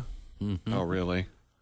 And What do you mean, the how loose could that? So I'm confused. So And what's that the could new always happen accidentally. Swedish word? Vaginal corona. But that's English. I don't know what the Swedish word is. They're the ones changing it. I know, but it's hard to pronounce, I guess. Don't the Swedes with Tiger, don't they have enough trouble right now? No, Shouldn't they just be quiet about stuff for a little while? Yeah, but it's sex over there. It is, isn't it? Well, yeah. They are way ahead of us sexually. I can't argue with that. Well, I can't wait to see the commercials. Yeah. If you get the Corona, they got the one right now where the limes are being. They're playing the finger flip football. Finger flip football with limes. Oh yeah. Yeah. You can imagine if all of a sudden there's a hymen involved in that. The guy's skipping rocks and then he skips his phone. Do you see the one where the woman and the man are sitting there in the lounge chairs looking out at the ocean, and the girl walks by, and the guy spends a little bit too much time looking at her? Yeah. And she squeezes the line. He waits way too long to react. He jumps late. It's because they're acting. Yeah, that's a bad job. And, the actor just a bad job. Used to having things squirted in his face. Yeah, that's true. And the last thing that actor's interested in is a woman walking by in a bikini. That's probably. That's where the acting. Let me get that phone call. Bob and Tom Show. Hey man, it's Donnie Baker. Hey, Donnie. Hi, Donnie. I think I've solved this puzzle while they're changing hymen to Coronas. Yeah. Well, because everybody knows in fourth grade, English class, you learn about hymens. I mean, certain words are hymenated. Super Bowl, slow pitch, doghouse, No, squirt gun. Sonny, that's hyphen. Hyphen. It's all hymenated. Punt, pass, and kick, all of them. Punt, pass, and kick. Okay, those are hyphens. Hyphens. Okay, we'll find out more about Vaginal corona. hymen talk. We'll come back. I'm very confused when we return. Know it all.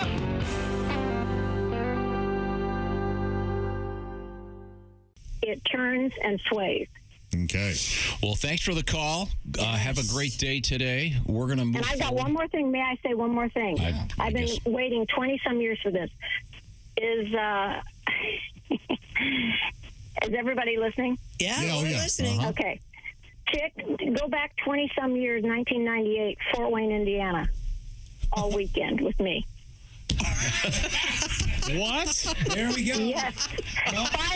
Finally. I have, okay, whatever you say. Okay, remember, and listen to this. You went by your real name when you checked in, and you invited me for the weekend. Now, wait. Oh, God. I'm going to get shot for this. And you ordered grapes and Miller Lite beer. Yeah, that sounds like me, all right. That's right. Yep, that's me, okay. Okay, Deborah, we got to go here. Christie, give me the teaser. That couldn't have gone better. Yeah. Somehow I blame you. Ah, boy. Where do we go from here?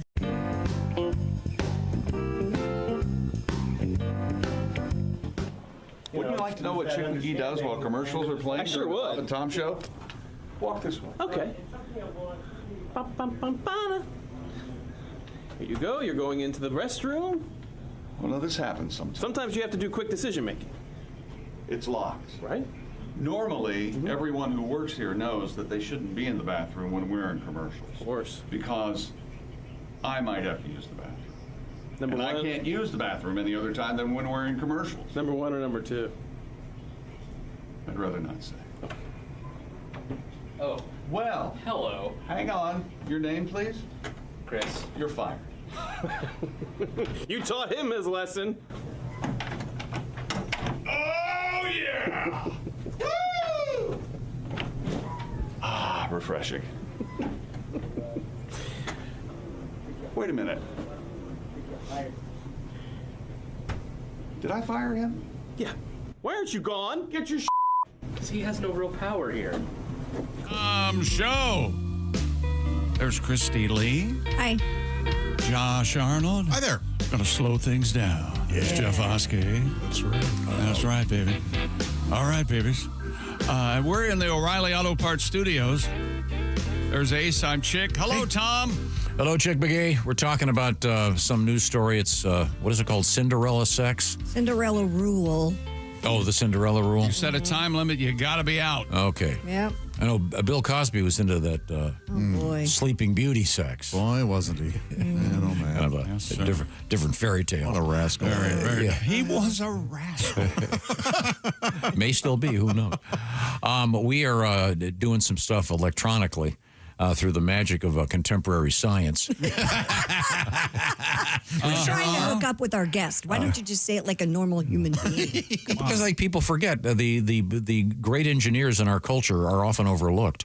And we can thank them for so many wonderful things. No. Remember, Tom talks like he's trying to hit a word count on an essay.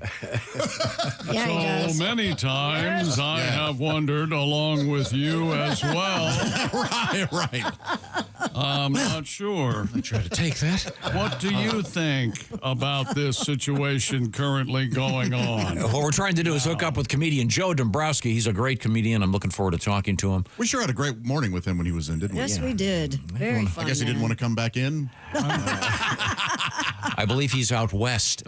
Ergo, the need for the electronic gizmo thing, thingamajig, if you will. But first, we return. Something lighthearted. A child in Ohio had to be rescued. What in Ohio? A child in Ohio had to be rescued after getting stuck in a community center claw machine. Oh, sure. Yeah, we have this story about once a year, don't we? Boy, it's amazing. First responders were called to the Mason Community Center to help remove the child from a stuffed animal claw machine. I heard it took them almost $100 in quarters before one of the guys was able to nail a kid. Oh, man. All right, be cool. I almost got him. Be cool. Be cool. Police and EMS worked to open the back of the machine and let the uninjured child out. Security footage captured the rescue, showed the child holding on to a large white stuffed animal afterwards. No, you don't get to keep it. No, you're sending a wrong message. Yes. Yeah. I got an idea. Christy, for one of your next parties where you have your girlfriends over, Yeah. how about a White Claw machine? There you go. Where you don't get to drink until you drop that gizmo down and pick up your White Claw. Yeah. Are those things rigged? Is there some kind of a loose hinge that like every 40th time it actually kicks in? I don't know. There was a guy in the Pork Pistols, though, that could hit those things every time. When we were on the road, we'd be on tour.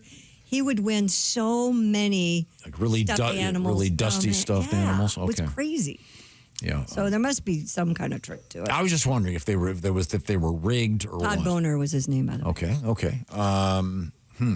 Interesting. I know this wouldn't be in a claw machine. A grotesque-looking teddy bear prompted police to respond at a California store because they thought it was made of human skin. Have you seen this thing? Oh, yeah. Have you seen the thing? No. This is right up your alley. According to Josh. the San Bernardino Sun, police were called to a convenience store in Victorville after someone found a teddy bear that looked as though it had been made of human flesh stitched together. I believe that's home of the Bun Boy, Victorville. Is it? I think so. The coroner determined the bear contained no human remains. Thank goodness. The bear, valued at $165, was traced to horror artist Robert Kelly. Oh, all right. So it was meant to look like right, of South Carolina, who sells such creations through his business, Dark Seed Creations. Do we have a photograph of this thing? Josh, you would love this. Kelly I've said, seen these kind of things at horror conventions in the booths. Have you? Yeah. He sells his on Etsy, I believe. Gotcha. Kelly said the bear was part of a recent Etsy order that was shipped to Victorville. Authorities arrested a 23-year-old man in connection with the incident. That's arrested? Yeah. Charging him with causing a false report and intentionally planting false evidence. Oh, so the guy was... Wow. He did it on purpose, Gotcha. apparently. Well, that's even weirder. Yeah, and it looks like it's kind of a gruesome looking. It would be like if gross, yeah. if Ed Gein were at Build-A-Bear. Yeah, yes. And he built it. Yeah, that's horrifying. If you found that, you would be traumatized. Oh, the name of it should be Teddy Bundy. Although more like Build a Scare. Huh? Yeah. No? There you go. There you go. I don't know. I don't know which one's worse. Okay, no, I do believe we have got Joe Dumbrosski joining. There we go. Hey, Joe. Oh, hello. Joe, are you awake and alert and alive somewhere on the West Coast? You know what? I am. I was so happy when your producer texted me because he texted me. He's like, "Hey, do you want to come back on Bob and Tom?" And I said, "He's still alive?" Very excited. It's good news. I'm excited. What, are you having a Moscow Mule? Yeah, a little morning Jew. Oh, it looked like one of those copper. Now, since we last saw you, you've been out on the road, out and about. Are you actually home now? Yes, I'm in Seattle for, I think, 12 more hours before I head to Springfield, Missouri. All right. The land of promise, let me tell you. Now, one of my younger brother lives there. Oh, well, maybe we can get him to come over and see the show. What's the name of the place you're going to be playing, Joe? I'm going to be at the Blue Room, which actually is one of my favorite rooms in the country because they have caves in Springfield. Did you know about this? Absolutely. Have you taken the tram through the Fantastic Caverns? The Fantastic Cavern. Yes. So the club owner picks me up. He takes me to the Fantastic Caverns. Okay. Right. And he goes, "You want to go down in some caves?" I'm like, "Sure." Wait a minute.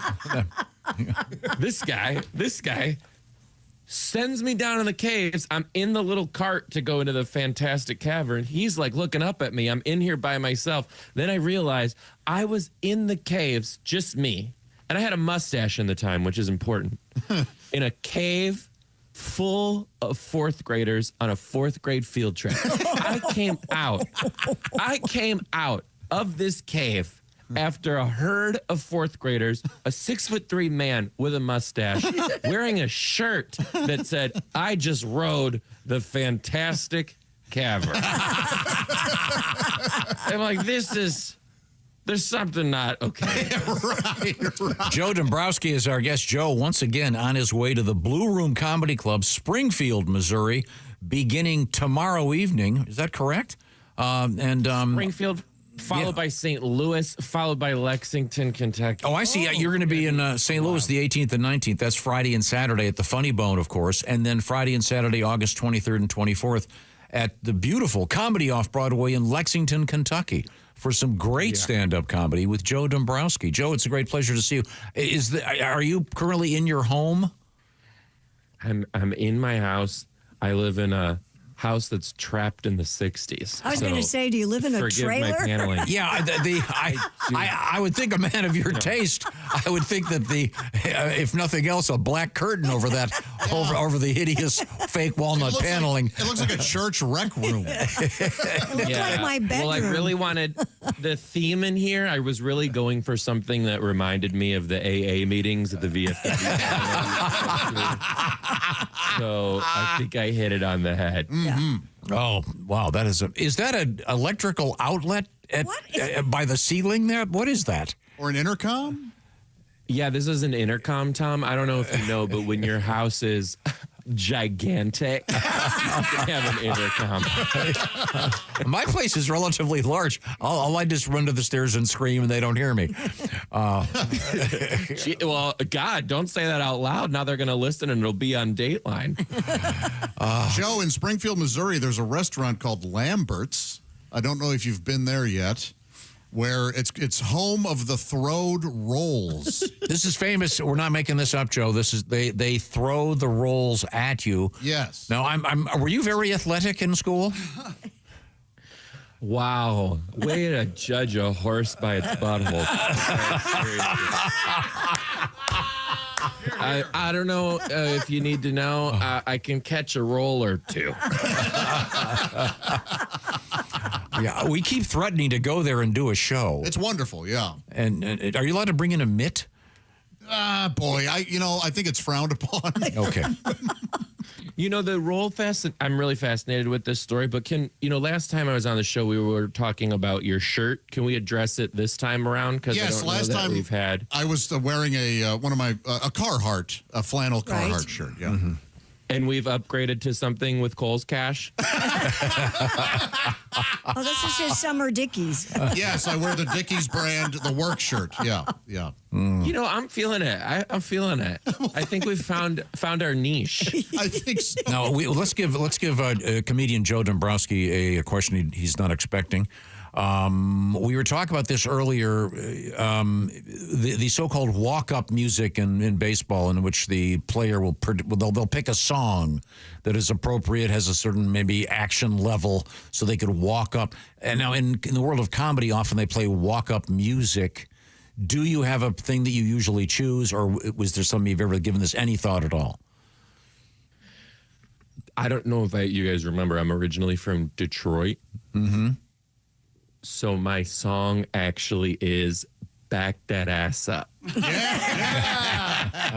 That I walk out to very proudly because I do got a little junk in the trunk. Do you now? Oh, I do. And I know how to use it. It knows how to catch a roll. Well, wow, I hope. You just made Tom very uncomfortable. You might want to get that tightened up. Being on this show isn't helping. Oh, my God. Can I tell you guys something? Okay. Last time I joined you, I was in Indianapolis, okay? Yep. And I'm not going to lie. I didn't quite realize how intensely popular the show is. Okay. And I had just gotten done watching this murder mystery about this gay bar called Greg's. Okay, there's a bunch of people who were murdered there. Sure. So I went to Greg's after my show. Sidebar, I think they should have T-shirts that say, I survived Greg's. They don't. That's on them.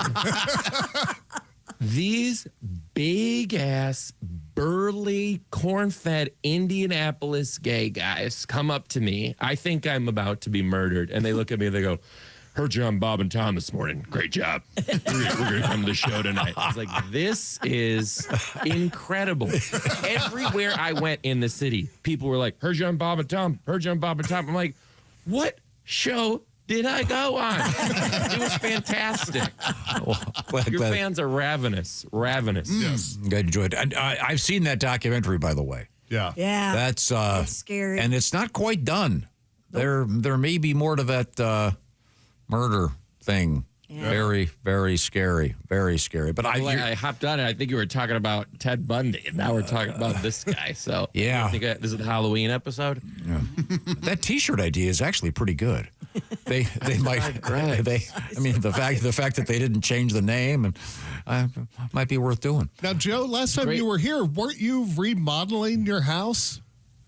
Weren't you and your husband?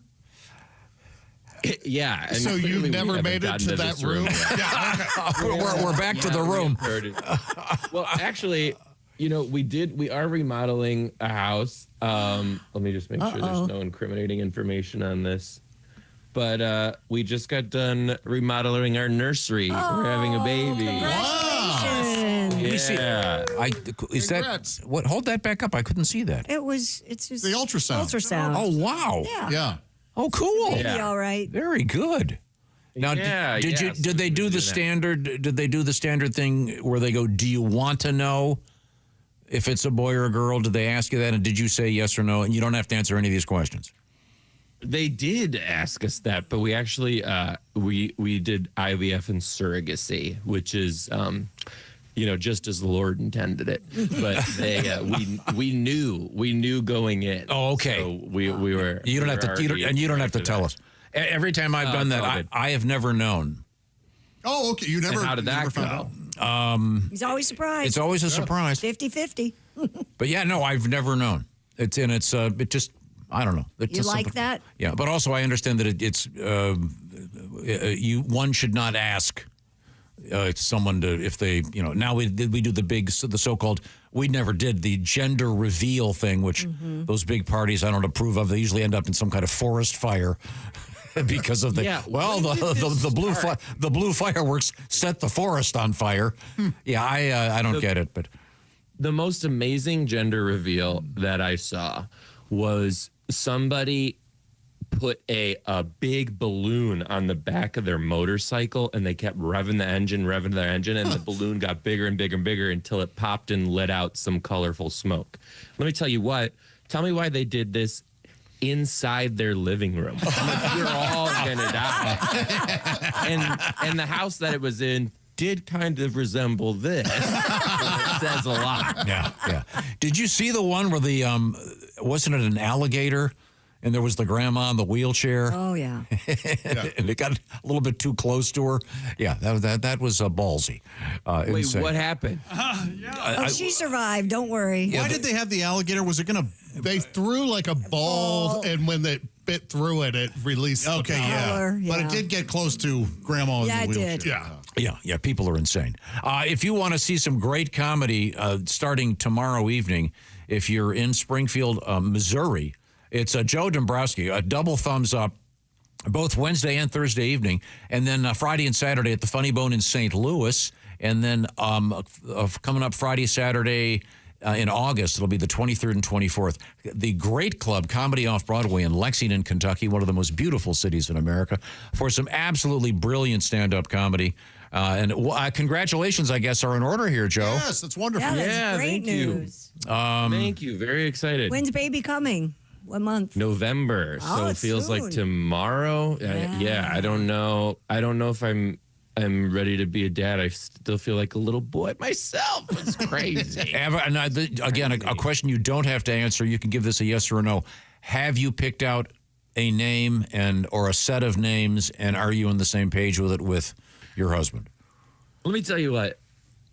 Okay, for the new listeners, I was a teacher for 10 years, so now I'm an alcoholic. But it is very, very hard to name a baby when you used to be a teacher, because my husband will throw out these names and I have to shut them all down. He's like, Megan, Talker, Jenna, Talker, Jillian, She pooped herself. But then he was like, well, why don't you make a list of celebrity names and maybe that will jog something within us? And I said, Shaka Khan.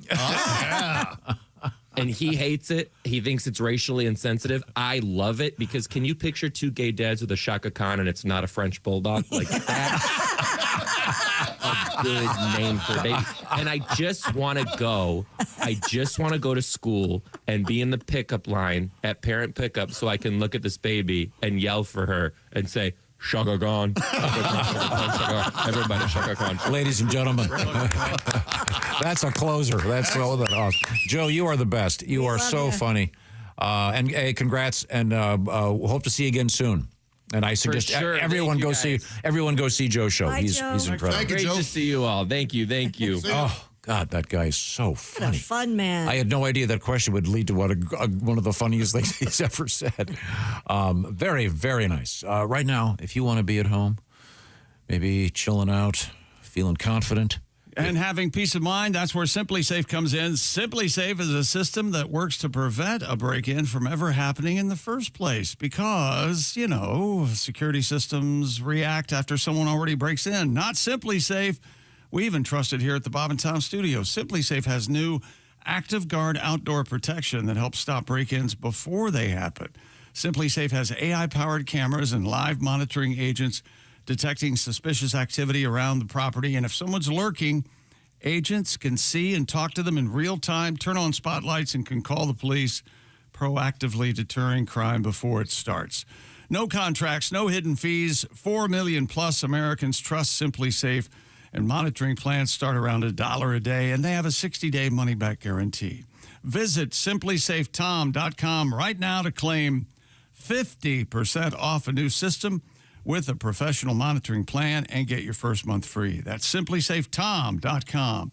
There's no safe like Simply Safe. We got it right here in the building. I can see who's lurking in the hallway right now. Who's lurking? Who let that guy in? I haven't seen him in months. When did he get back in the building? We are in the O'Reilly Auto Parts Studios. This is the Bob and Tom Show. Just got to get a hold of us? Call, text, or email. Get all the contact information you need at bobandtom.com. This is the Bob and Tom Show.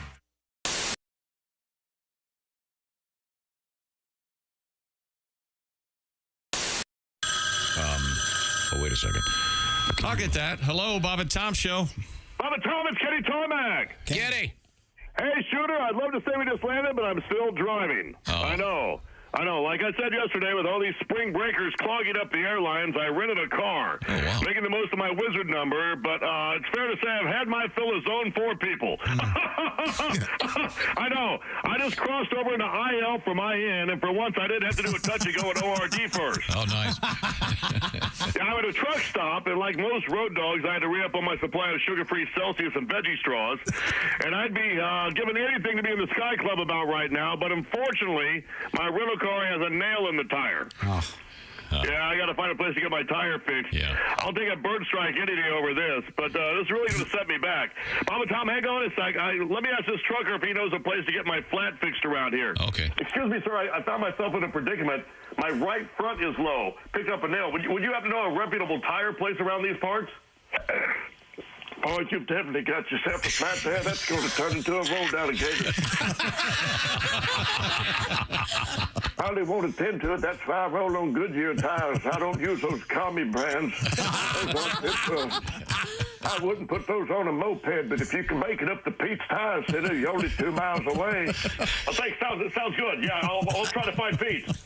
What you want to do is take a left out of here. You're going to go maybe a mile and a half on the south side of the road. You're going to see a sign for Joe Gin Spa. Now, if you can't make it all the way to Pete's, be sure to stop in there. Hey, Todd, I've got to take this. I got to call on my burner. They may not fix your flat at Joe Gin's, but you're going to feel like they did. Here, I've got a gift card that's got $40 left on it. I haven't been in almost a year on account of my cholesterol being what it is. When you get there, ask for Lou. Tell her you'll pass on the table, sir, but you still wanted to take a look at your undercarriage. Hey, gang, looks like this might take a while. Let's circle back and reload for tomorrow. We just landed. Okay, thanks. Easy, I'm right here. My God.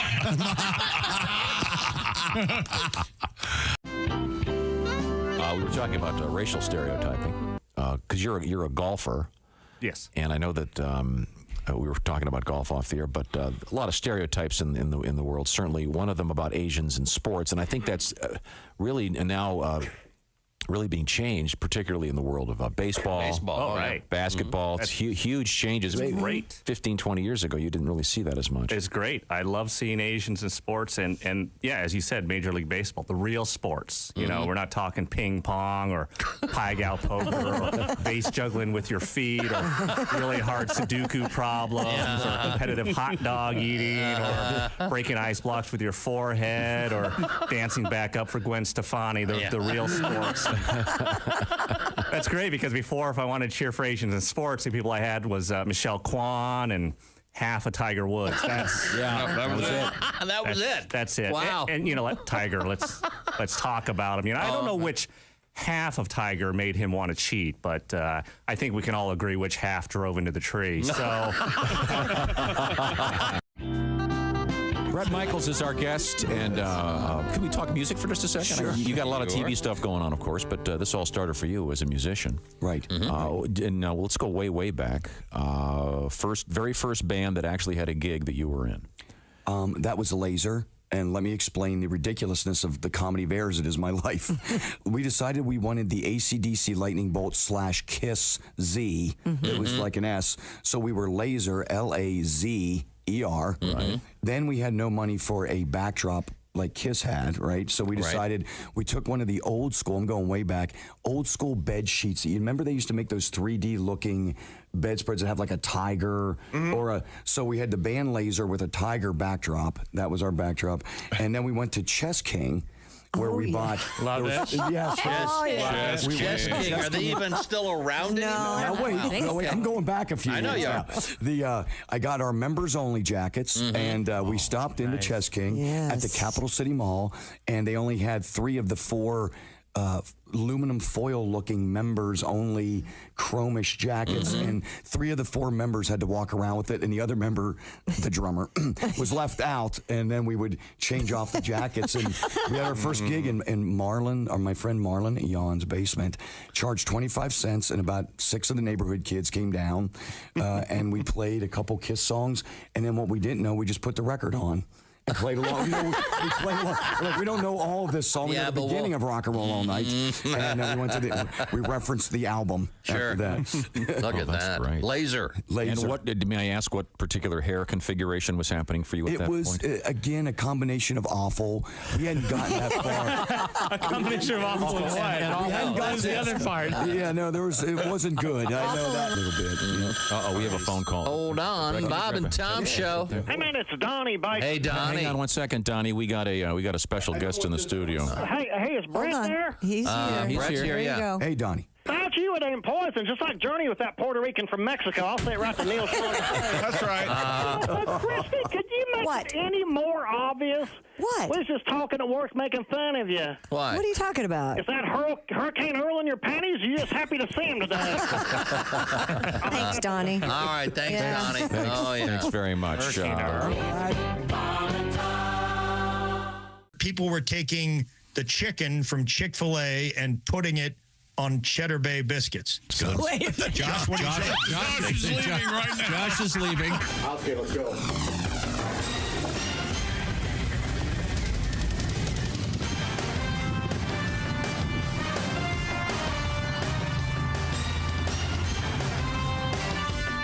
Come on.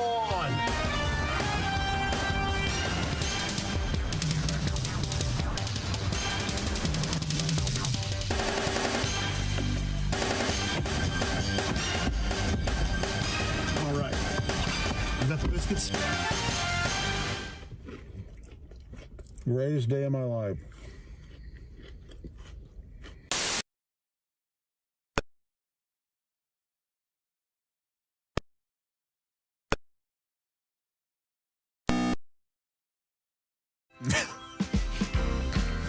Welcome back to the Bob and Tom Show. Christy Lee at the Silac Insurance News Desk. There's Jeff Oskey. Yeah. Josh Arnold. Hi. I'm Chick McGee in the O'Reilly Auto Parts Studios. That's Ace. Hello, Tom. How are you? Doing just fine, thank you. Super duper. Covered a lot of ground today, but we're not done. More ground to cover. And we'll do that when we come back to cover the ground. No, but first of all, we have to... The Emmy nominations are find out what out. we're gonna Did do. you know that? The what? Emmys. Oh, I'm going to kill. I've seen everything, I bet. I bet I I've have seen, great taste. I bet I've seen nothing. Severance. Nope. You haven't seen Severance? No. Seems to be the show to beat, ladies and gentlemen. Here's the thing. Severance, Didn't that end like 2 years ago? No. The Emmys are weird. Though. Second season, like a couple months ago. But there was no closure. I didn't care for Severance. Oh, I'm thinking of the HBO show with Brian Cox. What was that? Oh, Succession. Yeah. No, this They is both the start Adam with Scott SEC. show. Severance. Yeah, same thing. Like I try to. The Pit, I love The Pit. The White Lotus, they're all up. Did not see White Lotus. On the comedy side, another Apple show, Seth Rogen's Hollywood satire that you like, The Studio, has been nominated. I like that all right. Yep. Vying for recognition from with veterans like Hacks. The Pit's great. and The Bear. That's the medical show. But what is the one about the Bear? Is that still considered a comedy? Wasn't that the big controversy? The Bear is still listed as a comedy. Why? I don't know. I have not watched this season. Have you watched this season yet? No, I gave up on it. I kind of gave up on it too. Maybe I'll try again. The episode where the guy puts dope in the kid's birthday stuff. I hated it. I said, I'm done. That was like, the oh, first this is season. okay. That was first a season. sitcom trope in what's considered lauded as a masterpiece show. No thanks. Oh, it is a masterpiece. It's as overrated a TV show as I've ever seen in my life. In any It's good event, acting. But why He's is been it alive a long time? Why is it considered a comedy?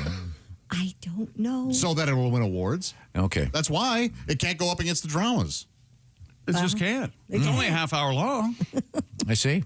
Well, Among limited series, Adolescence seems likely to dominate both nominations Nobody's and even heard awards. of that Have you seen that? No, never heard of it. Okay. Well, you know what We I hate like award about shows. They you know suck. what I like about you, Tom, is you give everything a chance. What about Love Island? Are you on the Love Island? What about Love bandwagon? Island? I hope it sinks. Why is I don't know that- anything about it. It's for some reason it's huge. It's huge. One of my daughters is watching it. My and kids watch it. I They walked. love it. I walked in the My room and bonus son I immediately watches it. hated everything about it and everyone in it. Everything about it and everyone in it. I mean, Love Island, is it exactly what it sounds like? Yeah, they put a bunch of single people out on an island, and they all. God bless it. Go outside. Well, they are. They're on They're an outside. island. They're on an you island. people. Oh, you mean us? Yeah. Oscar, what do you know? You could be fishing. I'm not going to go outside. Amaya and Brian were your people. winners. You're not going to go outside? How does one win the show? Amaya and Brian were your winning By couple. looking into the camera and going, what am I doing with my life? And walking off. My favorite. That would be a winner. Public vote.